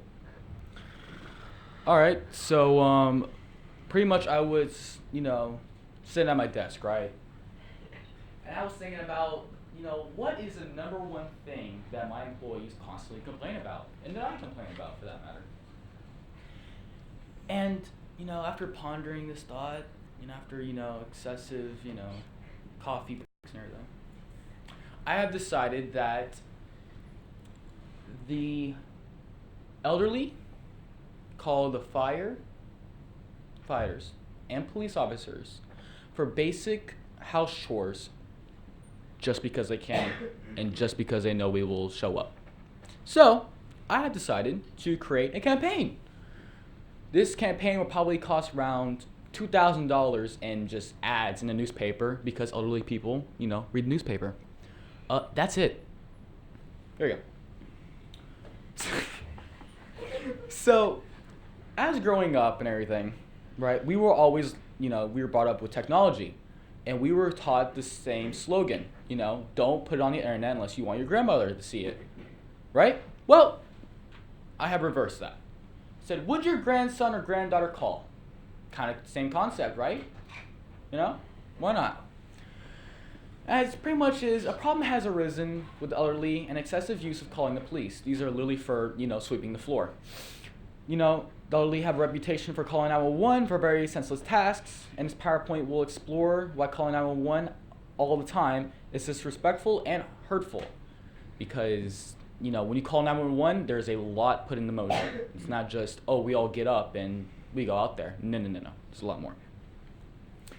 So, problems with constantly calling the police. Now, when you call someone, right? You're over there and you're talking with somebody. Or say a business, right? You're called business and they say, well, our phones are busy right now. What do you think happens with 911? So, you're calling someone to sweep your floor. Someone is being held at gunpoint. What do you think is more dangerous or more of a life, altering situation? So, this is some main points. Okay, this is obviously a firefighter that is very tired. So if you were in a predicament, think to yourself, or this is what I'll put in the campaign as well. You know, this is all you guys are pretty much saying is whether or not I can do this campaign. I'm gonna pretty much say if you're in a predicament that you would think your grandson or granddaughter would call the 911. If you're hurt, please call 911. If you're, injured, if you have fallen, you can't get up, call 911, right? But if you're not in danger, if you want them to come over and sweep your floor, change your TV channel, and or make you dinner, yes, that's actually happened. Don't call 911. Thank you. Any questions from the councilman? Wow. Aren't you worried that you might alienate the elderly? They might think maybe firefighters and police don't like us. They don't want us to ever call. Aren't you worried about how they'll perceive it, the campaign? In the sense of we're only targeting elderly people, is that why you're asking that? Okay. The reason I do target elderly people is that literally 90% of those calls, and yes, that's real statistics, 90% of those calls are made by elderly people. I'm not going to target a younger audience that is the other 10% that, it's just prank calling. That's the other 10%. It's just prank calls from idiots. So, I'm going to target the elderly people because that is the base in which we are having the problem with. How big of a problem is this exactly for Port Orange? Because I don't have any elderly relatives living in Port Orange or around, so I've never heard of them just calling the cops for, taking out the garbage. Well, Port Orange or Florida in general holds a huge elderly population, whether you know them or not. They are there. And so much where there's entire communities of elderly people. Well, let me finish. Well, pretty much the reason it's more prominent in, Port Orange is it's the same, I guess, it's the same problem everywhere else. This is, again, taking the first step. We know, or if we are out in the fire truck, right? Give me an example. We're out in the fire truck and we go and respond to someone who has fallen. We still have to take a fire truck here. This is still wasted gas. This is still equipment we have to put on and take off. This is still wasted other accessories. Meanwhile, there is a building down the street that's burning. We can't leave a call. You understand that? Yeah. Once we're at a call, it probably takes close to, without us being minus dispatch, which is what we get called out to. Minus dispatch saying you can leave. You stay there until everything else is good and ready to go. You are one of the last ones to leave. So, someone who is down the street, in a burning building, say, well, you can't respond with your truck. So other communities and other cities and other counties have to now send their trucks to go fight off that blaze because your truck is preoccupied. If you give me a number, how much does it cost to dispatch a firefighter? What, to a normal just in general, incident? Just sending them out with the truck and with the gear and the equipment. Well, over time, equipment, wears out. I wouldn't say an immediate cost. I don't say day-to-day use. It eventually will wear out over years because we do have somewhat, good equipment, which does need to be, fixed, but that's a whole other topic. But over years, the constant, wear and tear of equipment will eventually come into effect, and I will have to come up to you guys again saying these individual equipment now cost thousands of dollars. So I'm telling you right now, I'm trying to give you a broader picture. The equipment will eventually start to wear out. The gas for a fire truck is terrible.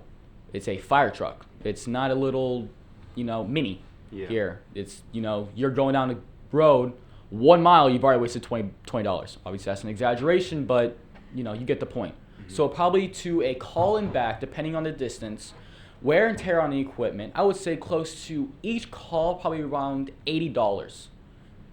That's, that's including paperwork, that's including whatever you have to do because, So this campaign can save you a tremendous amount of money. Oh yeah. Yeah. Oh yeah. So I'm saving you guys money too. Yeah, a couple questions. How confident are you in the effectiveness of this ad campaign? I am very confident, just as the fact that I actually have talked to some elderly people. I'm also related to, obviously, elderly people. And they have all, read the newspaper, and they all take everything very seriously in the newspaper. They all read it as if it's the Holy Bible, right? So I think the constant reminding, because I'm not just going to put this in one daily edition of a newspaper, because if you miss newspaper that day, well, you're never going to see it. So this will be over a monthly basis, or spread out throughout a couple months, right? That's why I have to ask you guys for some money first to put the ad in the paper. But the constant reminder of it, I think, will have a huge effect on the elderly. Because if we don't talk about the situation, they will never know how bad of a situation it is. If we constantly talk about it and how bad this really is, then people will start realizing, well, maybe I shouldn't call every single minute. And do you by chance have an alternative solution where you guarantee that everyone would be able to see your advertisements? I mean, minus putting it in the news journal, minus putting it online for an ad campaign, minus putting it in commercials, no. There really isn't I can't not show up to a call. I'm trying to tell you that right now. There is times where we are talking to dispatch and say that, this person has a history of calling for the most absurd reasons, but we cannot not show up for a call. So, if this ad campaign fails, what's plan B? I think that goes into a whole new predicament when it comes to the system and how to deal with calls, because we do keep log of everything that gets called in.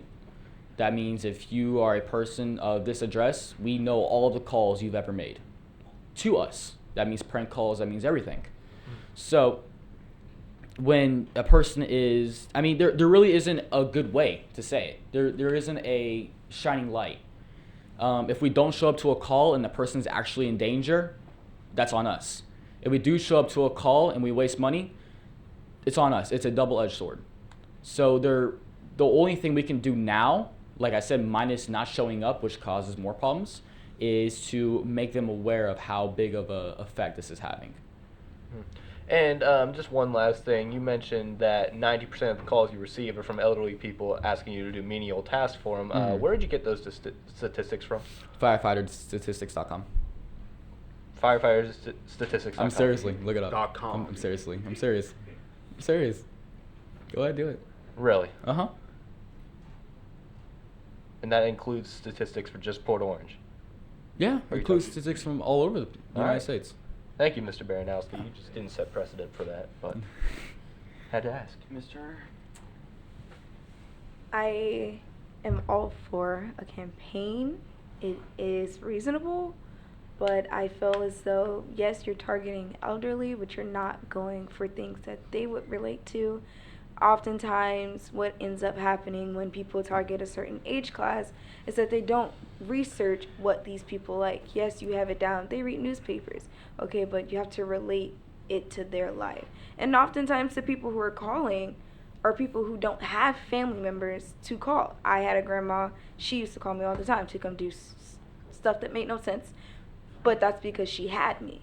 Right. Most of the time, the 90% that you talked of is of elderly people without family. And sometimes if they can't do that and call someone, it could end up where they might actually need someone, because depression is a real thing and it's very, very real. Very real. So how would you, as the person who started the campaign and brought it to their attention, often fight back the backlash that would come with them not being able to come and contact people? Well, to answer both parts of the question, with the elderly people who do have families, this is why our slogan is, calling your granddaughter and grandson, because, elderly people most likely have grandchildren. That's why our main slogan is referring to their grandchildren. Now, in the sense of no family member, I really can't sit here and say that, you can't call emergency line to talk with somebody. It's immoral. This is disrespectful. I understand that, people don't really think of that, but there's thousands and thousands of calls a day to dispatch, and you calling to want to talk about a situation with your, sister-in-law. It blocks the call line. It takes up people's time. And nothing really gets resolved from it. If that elderly person is still gonna keep calling every single day, well, you're not really coming up with a resolution. If they call, one time or whatever, let's say the alternative, they call one time, and that's the only time they'll ever call, just because they needed someone to talk to you right then and there. I really can't say yes, we can allow that, because then we're allowing a bunch of other things too. But I'm not really saying no. But to answer your question, like I said, there really isn't a other way to go about this other than, just letting people know. If people are going to call 911, they're going to call 911 regardless. There's nothing. I'm not going to take their phone away from them. If they don't call 911, they don't call 911. I just want to make it known what this does and how this affects us as a community, and how this affects firefighters and police officers as a whole. Councilwoman Lidecker, any questions? Not really a question, but along with your campaign, the basis of the campaign is, would your grandchild call for this issue? Are you also considering, along with that campaign, and when you're advertising it, to let the elderly people know how it is exactly affecting you? Is that part of, I understand that there's a cost to you, not just money wise, but a cost in resources.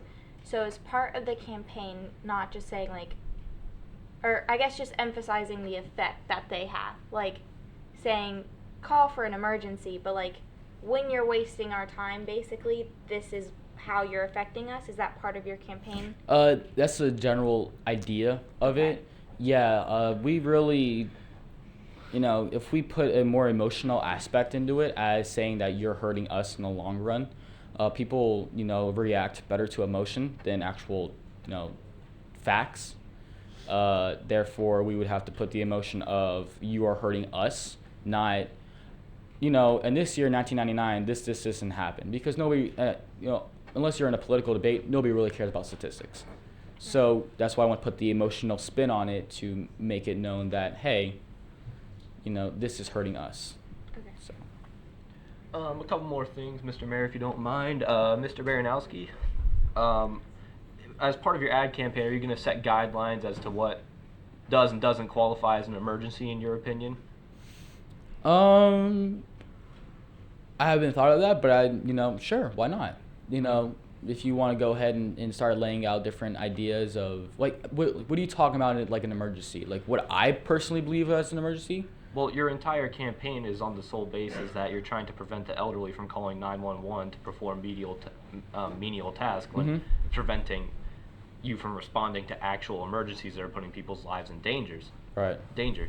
So are you going to set guidelines for that, in order for the elderly to be all right, if this happens, I can call. If this happens, probably shouldn't call? I'll give a general idea, bullet points, I would say, in the campaign. I'm not going to say, I would say not necessarily do's or do nots, but I will give if you've fallen, call. If you're whatever, just different ideas, different bases. I'm not going to go very very specific to one point, because that would obviously be a bigger ad, more money, obviously. But if you want to go ahead and, highlight the general idea of a certain thing, then yes. All right, and one last kind of small question. What are you going to do about the elderly residents of Port Orange who have diseases such as dementia or Alzheimer's, where they're not really able to tell the difference and they might call 911? We can't really do anything with that. Usually what we do with dementia patients is we call a family member. If they don't have a family member, then we'll bring them to the hospital, and the hospital does whatever they do from there. Usually if a dementia patient or a patient with an illness has called, for different reasons or is, calling, that means they either forgot to take their meds that morning, so therefore we would just kind of make them take their meds. I wouldn't say like make them, because that's, not forcefully, but say, hey, it would be a good idea to, take your medication that you have, and then they would be back to normal in a few hours. But usually the people who do that in a mental illness kind of standpoint is they just forgot to take their medication that morning. Okay, thank you, Mr. Baranowski. Are there any other questions from the councilman? Any questions from our city manager or city attorney? No. Any comments from the public?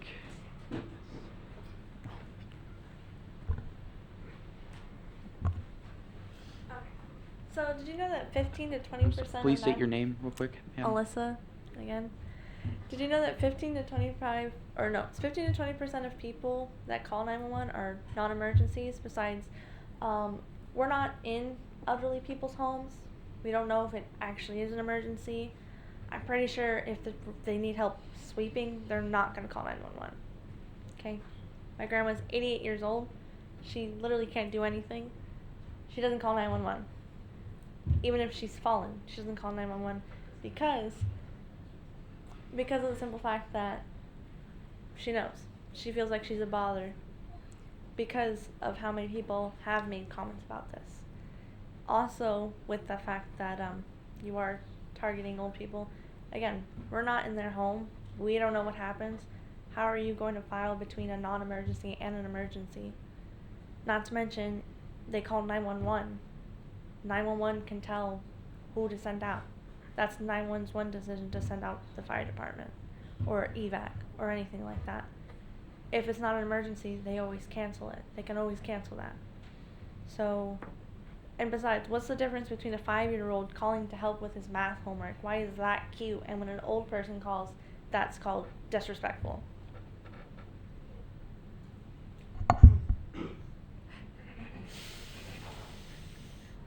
So even though your grandmother does not specifically call 911, that is 1 in a million. I personally have a father that comes home after his shifts and tells me at least 3 times per shift that has happened. So even though you personally have not experienced it, does not mean it's, not relevant. Thank you for your grandmother not calling for every little thing. And I'd never said it was cute for, a 5-year-old to call as opposed to an elderly, but I'm telling you right now that it happens a lot more than you guys realize. Okay. And even if it does personally happen to you, how do we know that it is relevant for you anyways, if mine isn't? And you don't even have to keep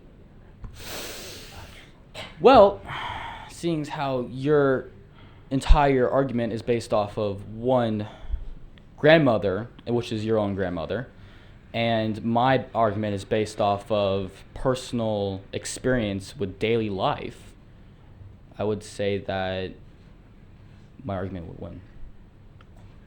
Okay, so the fact that you're arguing like this, again, we're not there. We don't know if people actually need help. A lot of times people call, they use different codes because of different situations. We can't just rule out a whole bunch of people because they're sick or they can't physically do anything. It's not our fault that these people are like this, so why should we have to punish them?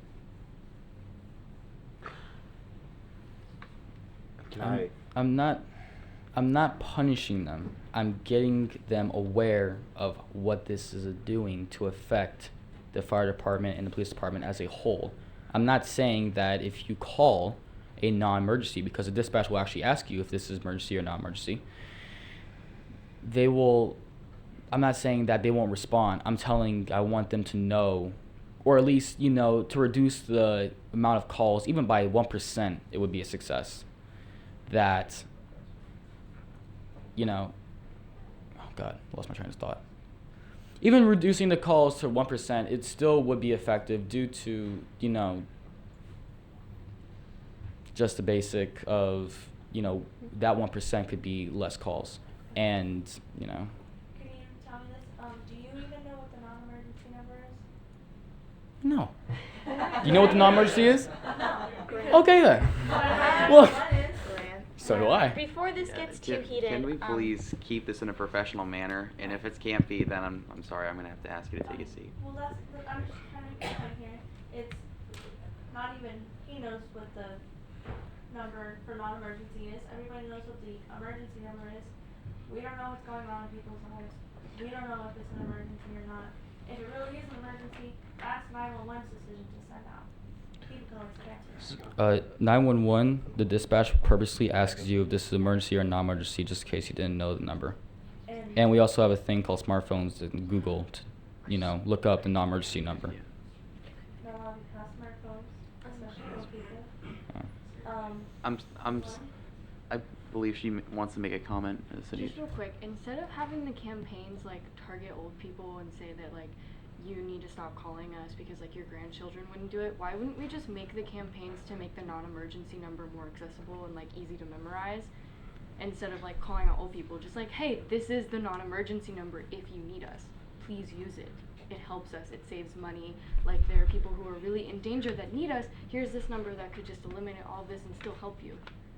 It would be a lot less of an attack on old people if we use the campaign money as that.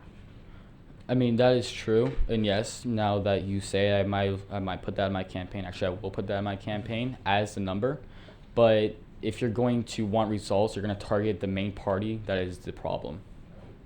But a lot of people tend to not react when they feel attacked.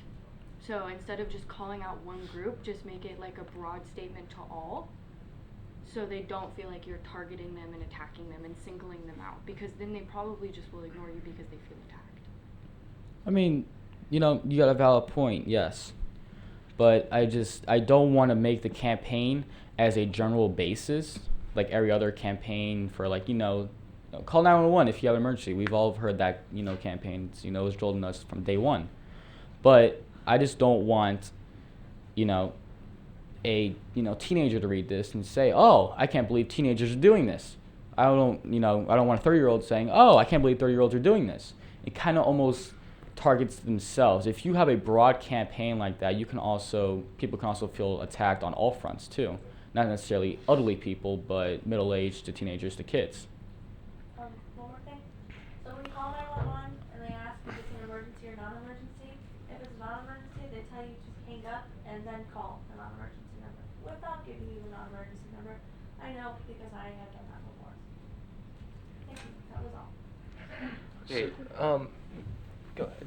Oh, I mean, I see where the concern is coming from, but personally, I mean, like it's just a campaign. Like they're not paying any money for it or anything. So I don't see any like negative effects from this. I really don't. Right. Yes. At the end of the day, this is literally a $5,000 campaign to make our lives a little bit easier. If you really want to break it down into that, then this is what we can break it down into.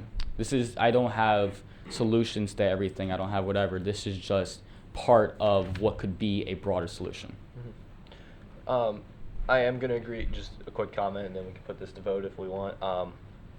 I think putting the non-emergency number on there is a reasonable compromise, mm-hmm. and part of your ad within the newspapers could be like, hey, cut this out, put this on your fridge so you don't have to memorize it. It's there for you whenever you need it. Absolutely. Absolutely. Are there any other questions?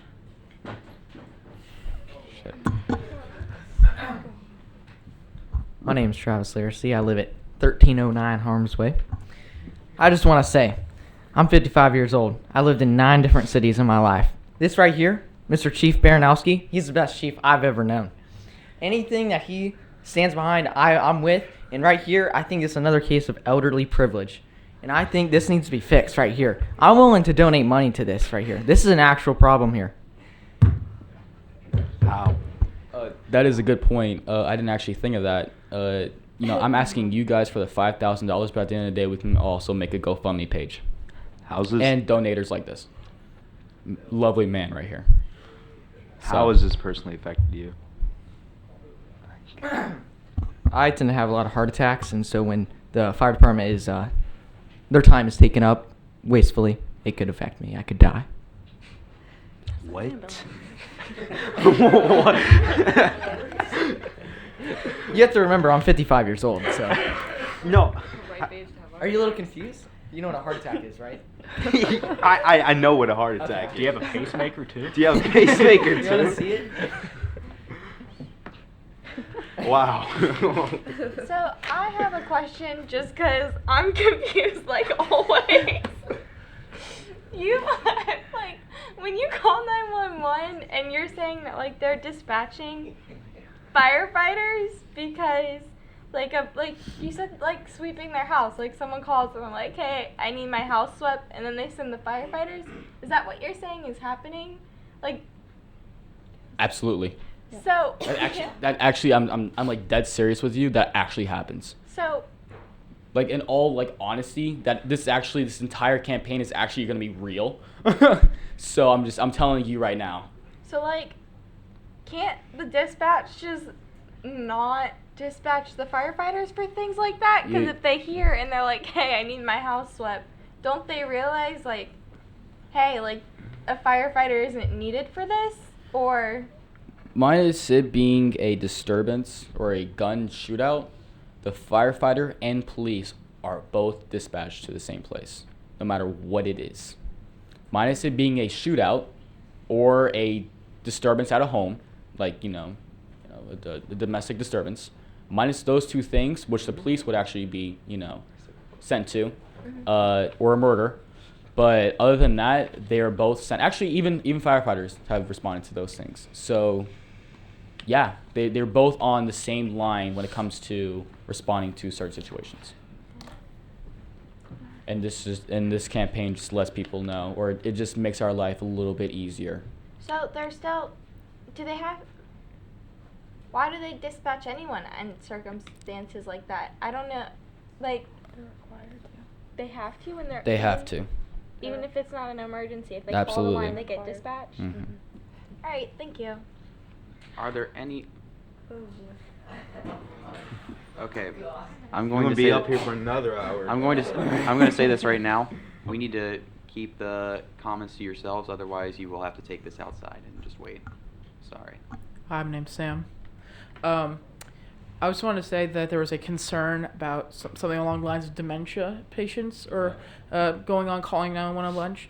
I don't know how it works in other families, but aren't there like cares? Like, say if someone calls and they obviously figure out there's dementia, isn't there like a care you guys can do, like call someone or have someone help them out? I know like my grandma personally has a person that comes in and checks on her when she has dementia issues, and they help her out, and I know that's been provided for others. I was wondering if there's any plans organized for firefighters that they get dispatched to those places to help them out. In the plans general idea, no, we usually take them to the emergency room. They would have the medication that they need there. In the sense of, care can be close to thousands and thousands and thousands of dollars. I know this, my great-grandmother was in care, and it was a lot of money, as well as nurses, as well as everything. Other people can, obviously, other people can afford it better than others, obviously, because of different incomes. But as far as I know personally, I don't believe there's any type of project or organization or system put in place for those specific kind of cases. Okay, thank you. All right. Are there any other comments from the masses or questions from the city council, the city manager, or the city attorney? Just to recap, how much money will this campaign cost, and how long would it run? I would say an estimate of $5,000. We will also set up a GoFundMe. We would also have other donators like Mr. Travis Laracy back there. So I would even say it wouldn't even be $5,000. How long will the campaign run? As long as we have funding. Okay. As long as we have funding, because this money, whatever that I'm asking you, will purposely only go for the campaign. So as long as we still have funding, and as long as we would, still have, money in the bank account for different funds, this could be the first stage of a broader campaign that we have. So, do you think public interest is heavy enough that if we were to grant you $3,000 for the ad campaign, that you'd be able to build the other $2,000 from donations for the rest of the ad campaign? I don't see why not, because this is a topic that is becoming more of a debate, discussion in common households. So I can't promise you, but I would say it's a high likability. You know, it's a high probability. Are there any other questions? I'm going to ask one thing. Do you plan on getting in contact or working with retirement homes across Port Orange? Retirement homes are usually a private funded care facility. I mean, we could set up a system to where it would deal with dementia patients, as Mr. Sam Baylor was saying up here. That is another thought to take into consideration, but as of right now, I don't see why it would hurt. So yes. Okay. I'm trying to think if I can come up with a question to go off of that.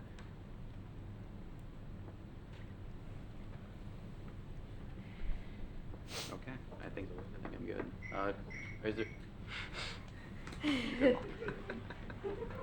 All right. Do you guys want to discuss this matter any further between each other? No, I think we're good, but I'd like to motion to grant Cody, Mr. Baranowski, our fire chief, $3,000 for his hat campaign. Okay. As long as he guarantees that, because he said he's fairly confident that we can raise the other $2,000 that he wants from donations. And still raise money after that, if it Okay. works. The motion has been taken into account. Is there a second? I second it. All right. There's a second on the table. All in favor say aye. Aye. Aye. All opposed? Nay. I'm sorry. Not everyone voted. Is there? Do you want to discuss? Is there? If you have something to discuss. Council woman number 3, Miss Rodrika Turner, would like to discuss some more before we go through with the motion. So before I make a vote, I would like to hear what she has to say. Okay. Oh, okay. I'm sorry. What I if did you not. want I'm to? sorry. I did not see that. It's fine. In my opinion, I feel like the entire campaign needs to be redone and organized a bit more before we grant money, because when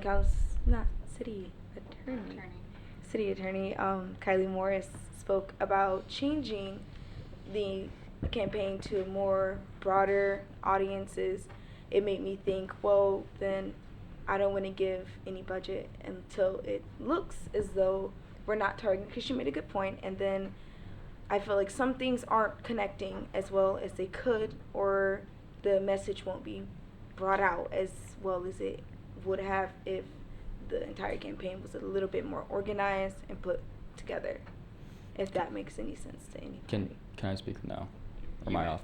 May I'm gonna tell you right now, all feelings and all attacking and all feelings aside, it will not have the same impact. The campaign will literally not have the same impact, and it will become one of those campaigns that is just, yeah, it's a campaign, but nothing's ever gonna be done about it. So I personally feel like if we do not, I guess I wouldn't say I would say target, if we don't target a certain community, which happens to be the elderly people, if we don't target and talk about what they're doing, because they have an overwhelming statistic, supporting that, I don't think it would have the same impact.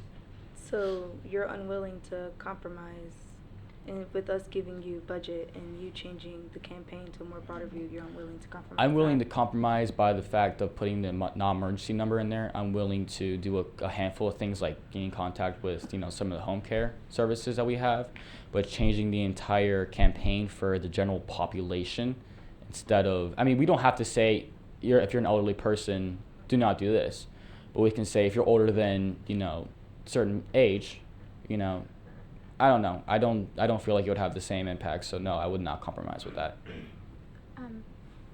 So I would like to say that if you mentioned that you want this to be a stage 1, correct? Mhm. Like a stage 1. So I think that if we start with donating some money, and he includes the non-emergency number, and he includes how the fire department and the police department are being affected by elderly people calling, and you do a general if you're hurt, if you're in an emergency, please call. Otherwise, call this number.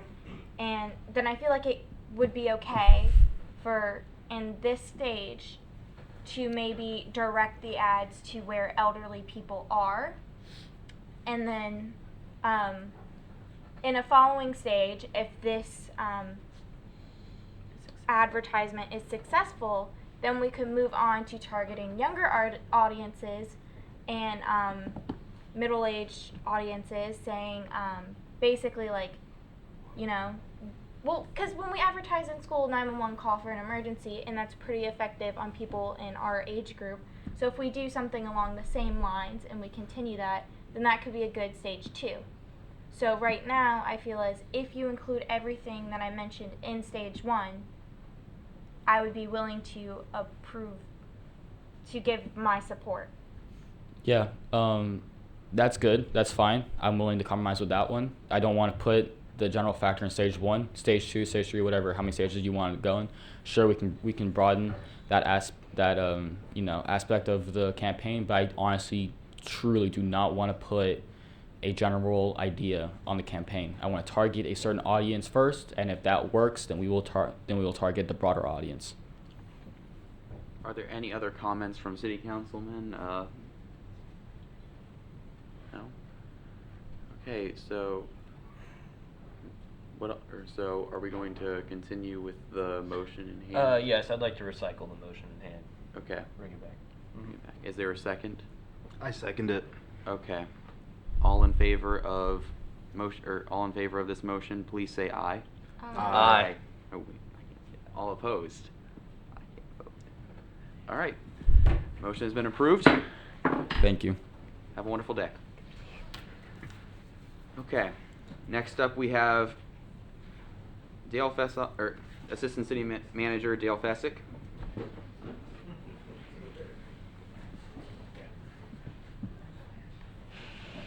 Okay, so there's a bill being produced in the Florida Congress for vegetable gardens in the front yard. Pretty much, this prohibits the local government from regulating vegetable gardens on residential areas unless it's already provided by laws such as like marijuana. Also, if there's like the vegetables bring like rodents or there's like a water drought, they're allowed to put laws against that. This bill started because this couple in Miami was growing vegetables for 17 years, and the city put a new ordinance in, and they were getting fined $50 a day because of that ordinance be put in. The pros of this is that the people can save money and grow their own food, and it gives people freedom over their property, and it also helps the environment. The cons of this could be, it makes the neighborhoods look unappealing. This could cause housing prices to go down, and it gives local governments less power. My recommended stance is I agree with this bill. It gives people more power over their own property. So, what exactly is the bill? Preventing local governments from regulating vegetable gardens in like residential areas. Okay. Agree with the bill. I mean, are there any questions regarding more information?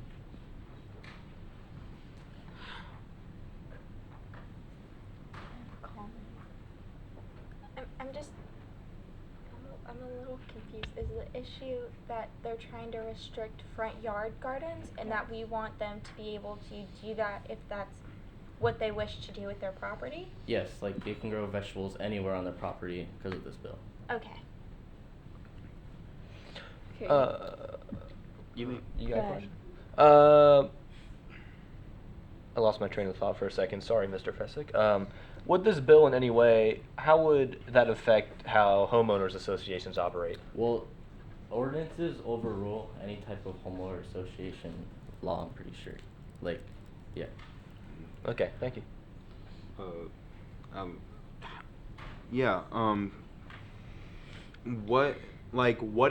Are there any examples in Florida, any neighboring cities, preferably that have passed this bill that we could look at as a reference to? well, it's getting passed in the flood of Congress. I don't know of any other city that. Well, Port Orange doesn't go into this specifically, so you can grow vegetable gardens in your front yard. Yeah. But that's it. Are there any other questions from the city council? Ms. Ford, you may ask your question.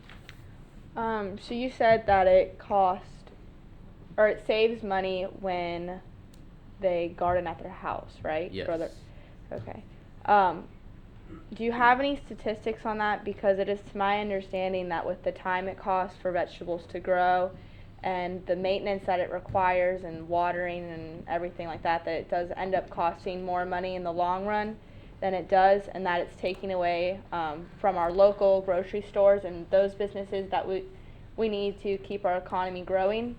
So No, where is it saving us money, and how is it saving us money if it's affecting the local stores as well as costing more money to actually take care of the vegetables?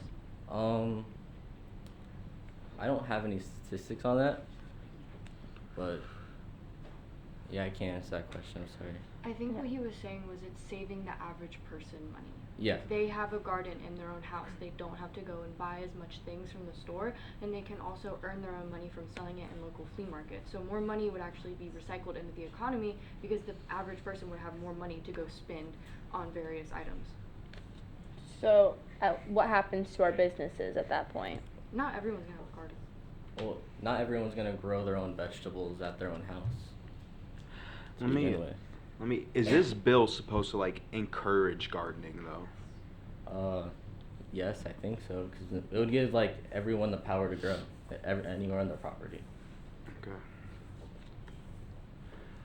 Okay. Are there any other questions from the city council, the city manager, or the city attorney? Any public comments? Okay, I'm going to ask you one question real quick. First of all, I agree with this. I agree with this bill. I'm with it so far. But does this take into account when they're growing these crops? Like, if they're like growing fruits and I'm sorry, I can't talk today. If they're growing fruit and vegetables, they would need to grow trees for some of them, right? What does this take into account, like if this property like interferes in the gardens of their neighbors or anything like that? Well, yeah, you have to grow stuff in your own property. You can't, yeah. Okay.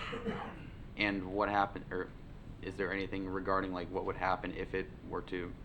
Well, then you have to, I think, just cut the tree down.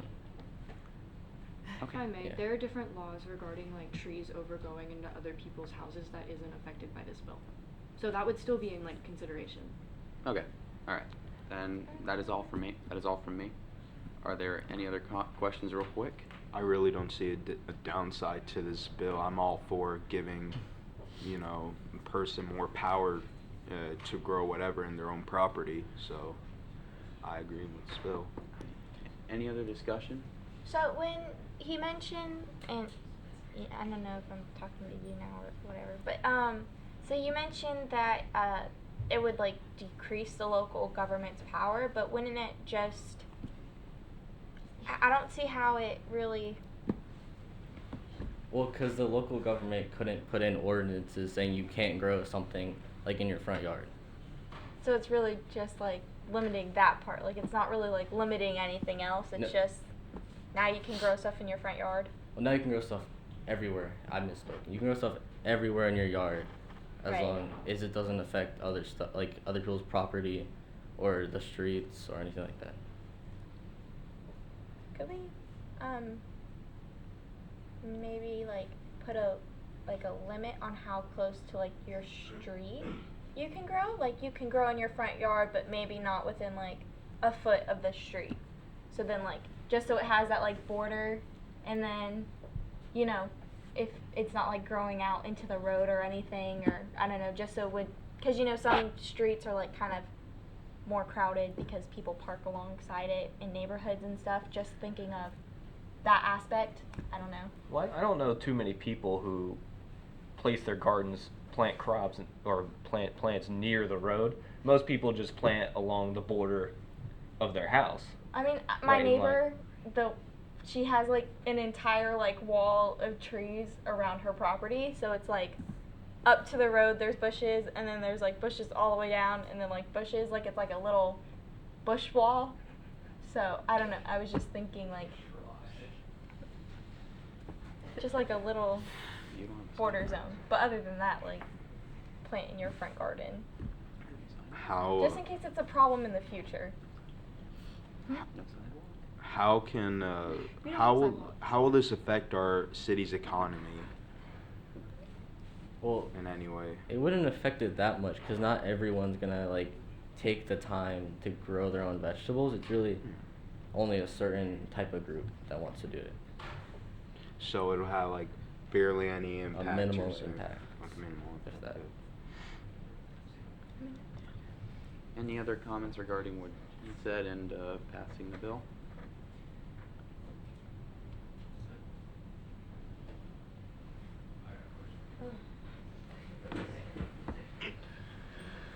Mr. Stu coming for round 3.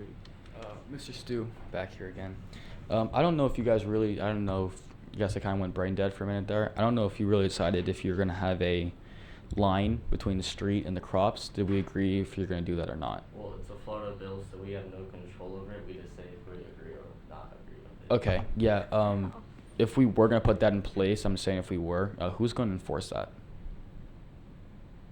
It's not going to be put in place because Okay. we're only agreeing to the bill, not the regulations and circumstances underneath it. All right, sounds fun. Bye. I'm confused. I appreciate being called brain dead. It's the bill that should be passed. All right. Are there any other is there any other discussion about this? I heard you just say you're confused again. So if we agree, then there's no further regulations that we can put on place once it's passed. It's just once it's passed, it's passed. So Well, if you agree and this bill does get passed in the Florida Congress, then yes, you can no longer regulate residential areas for vegetable gardens.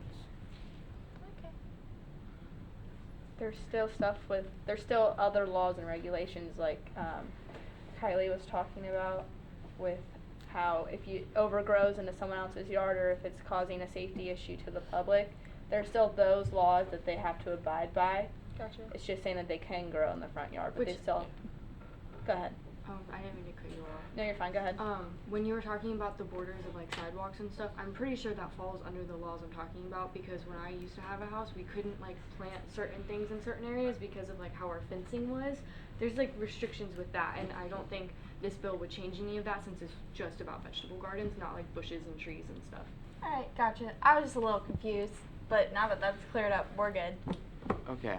With that being said, are there any other comments from council members, city manager?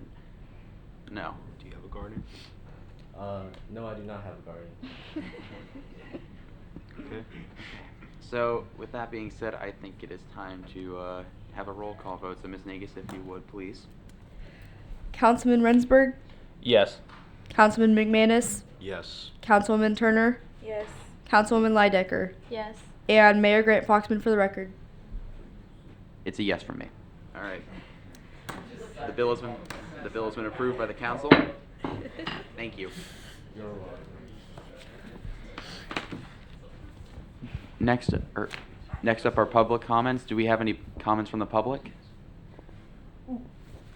No comments from Mr. Stu?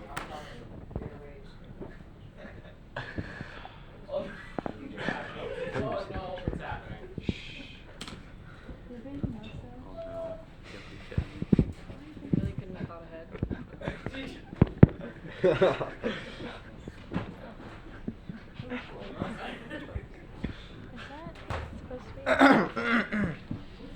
Please state your name.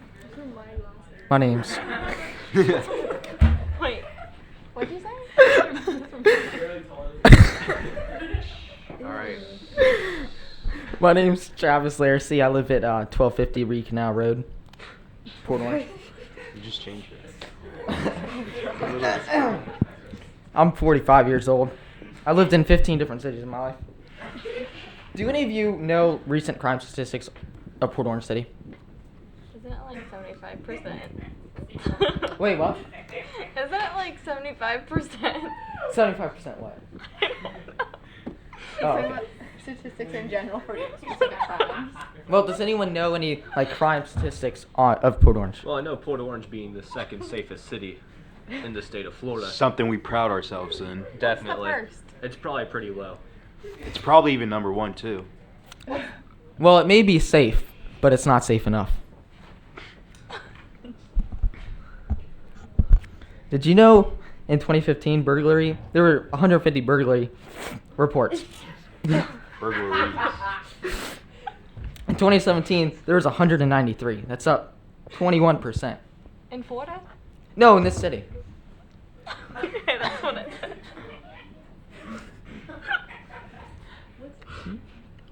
In 2015, there were 993 reported thefts.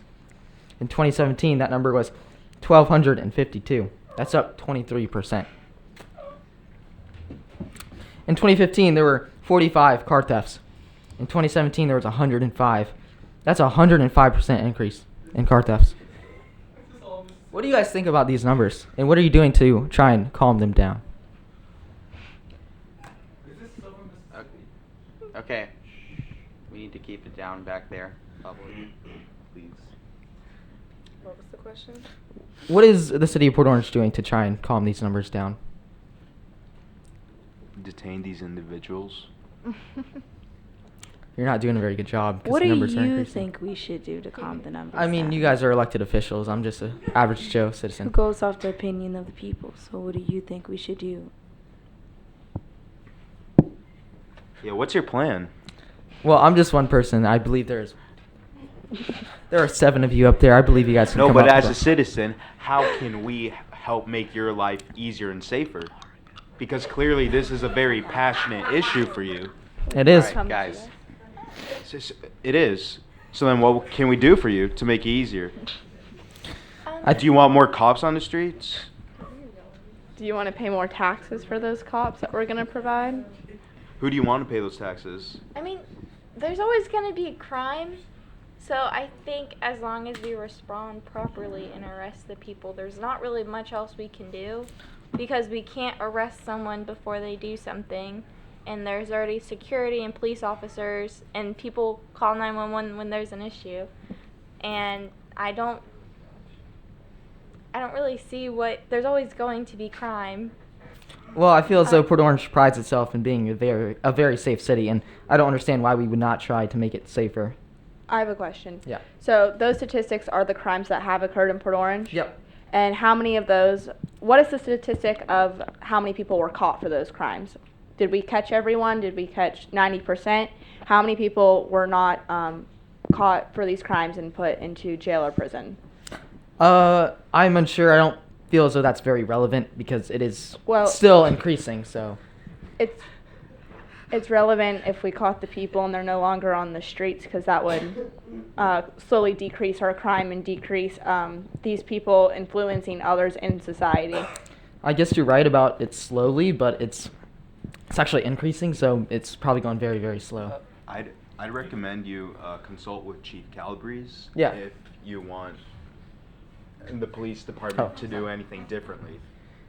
Mr. Laracy, do you mind if I ask? You said when you first came up that you've lived in 15 cities. Yes, sir. So do you mind if I ask why you chose to move to Port Orange?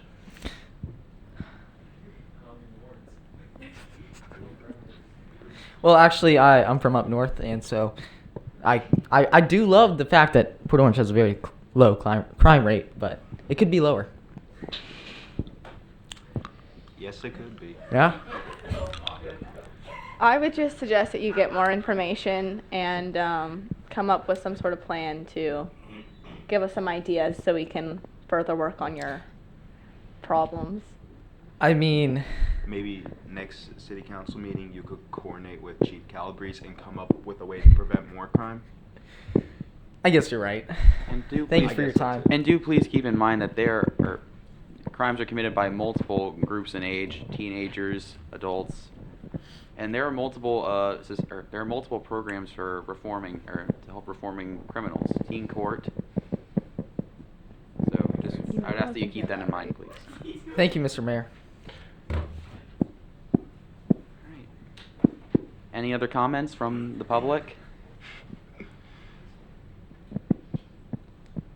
Okay. Any comments from the council? No, I think he You're about to I do it. think Mr. Larson concluded pretty well. Well, if I think Mr. Laracy really wanted to help prevent crime, I say he talks to Fire Chief Baranowski about potentially including something along those lines in the ad campaign we approved earlier. Ms. Turner? Including Oh, wait. Just whatever I they think plan. everything went well, so I have nothing else to say. Ms. Lydecker? I'm good. Any comments from Ms. Morris or Ms. Ford? No. I'm good. Okay. With that being said, do I hear a motion to adjourn? Motion to adjourn. Is there a second? Second. All in favor? Aye. I call this meeting to an end at 10:46.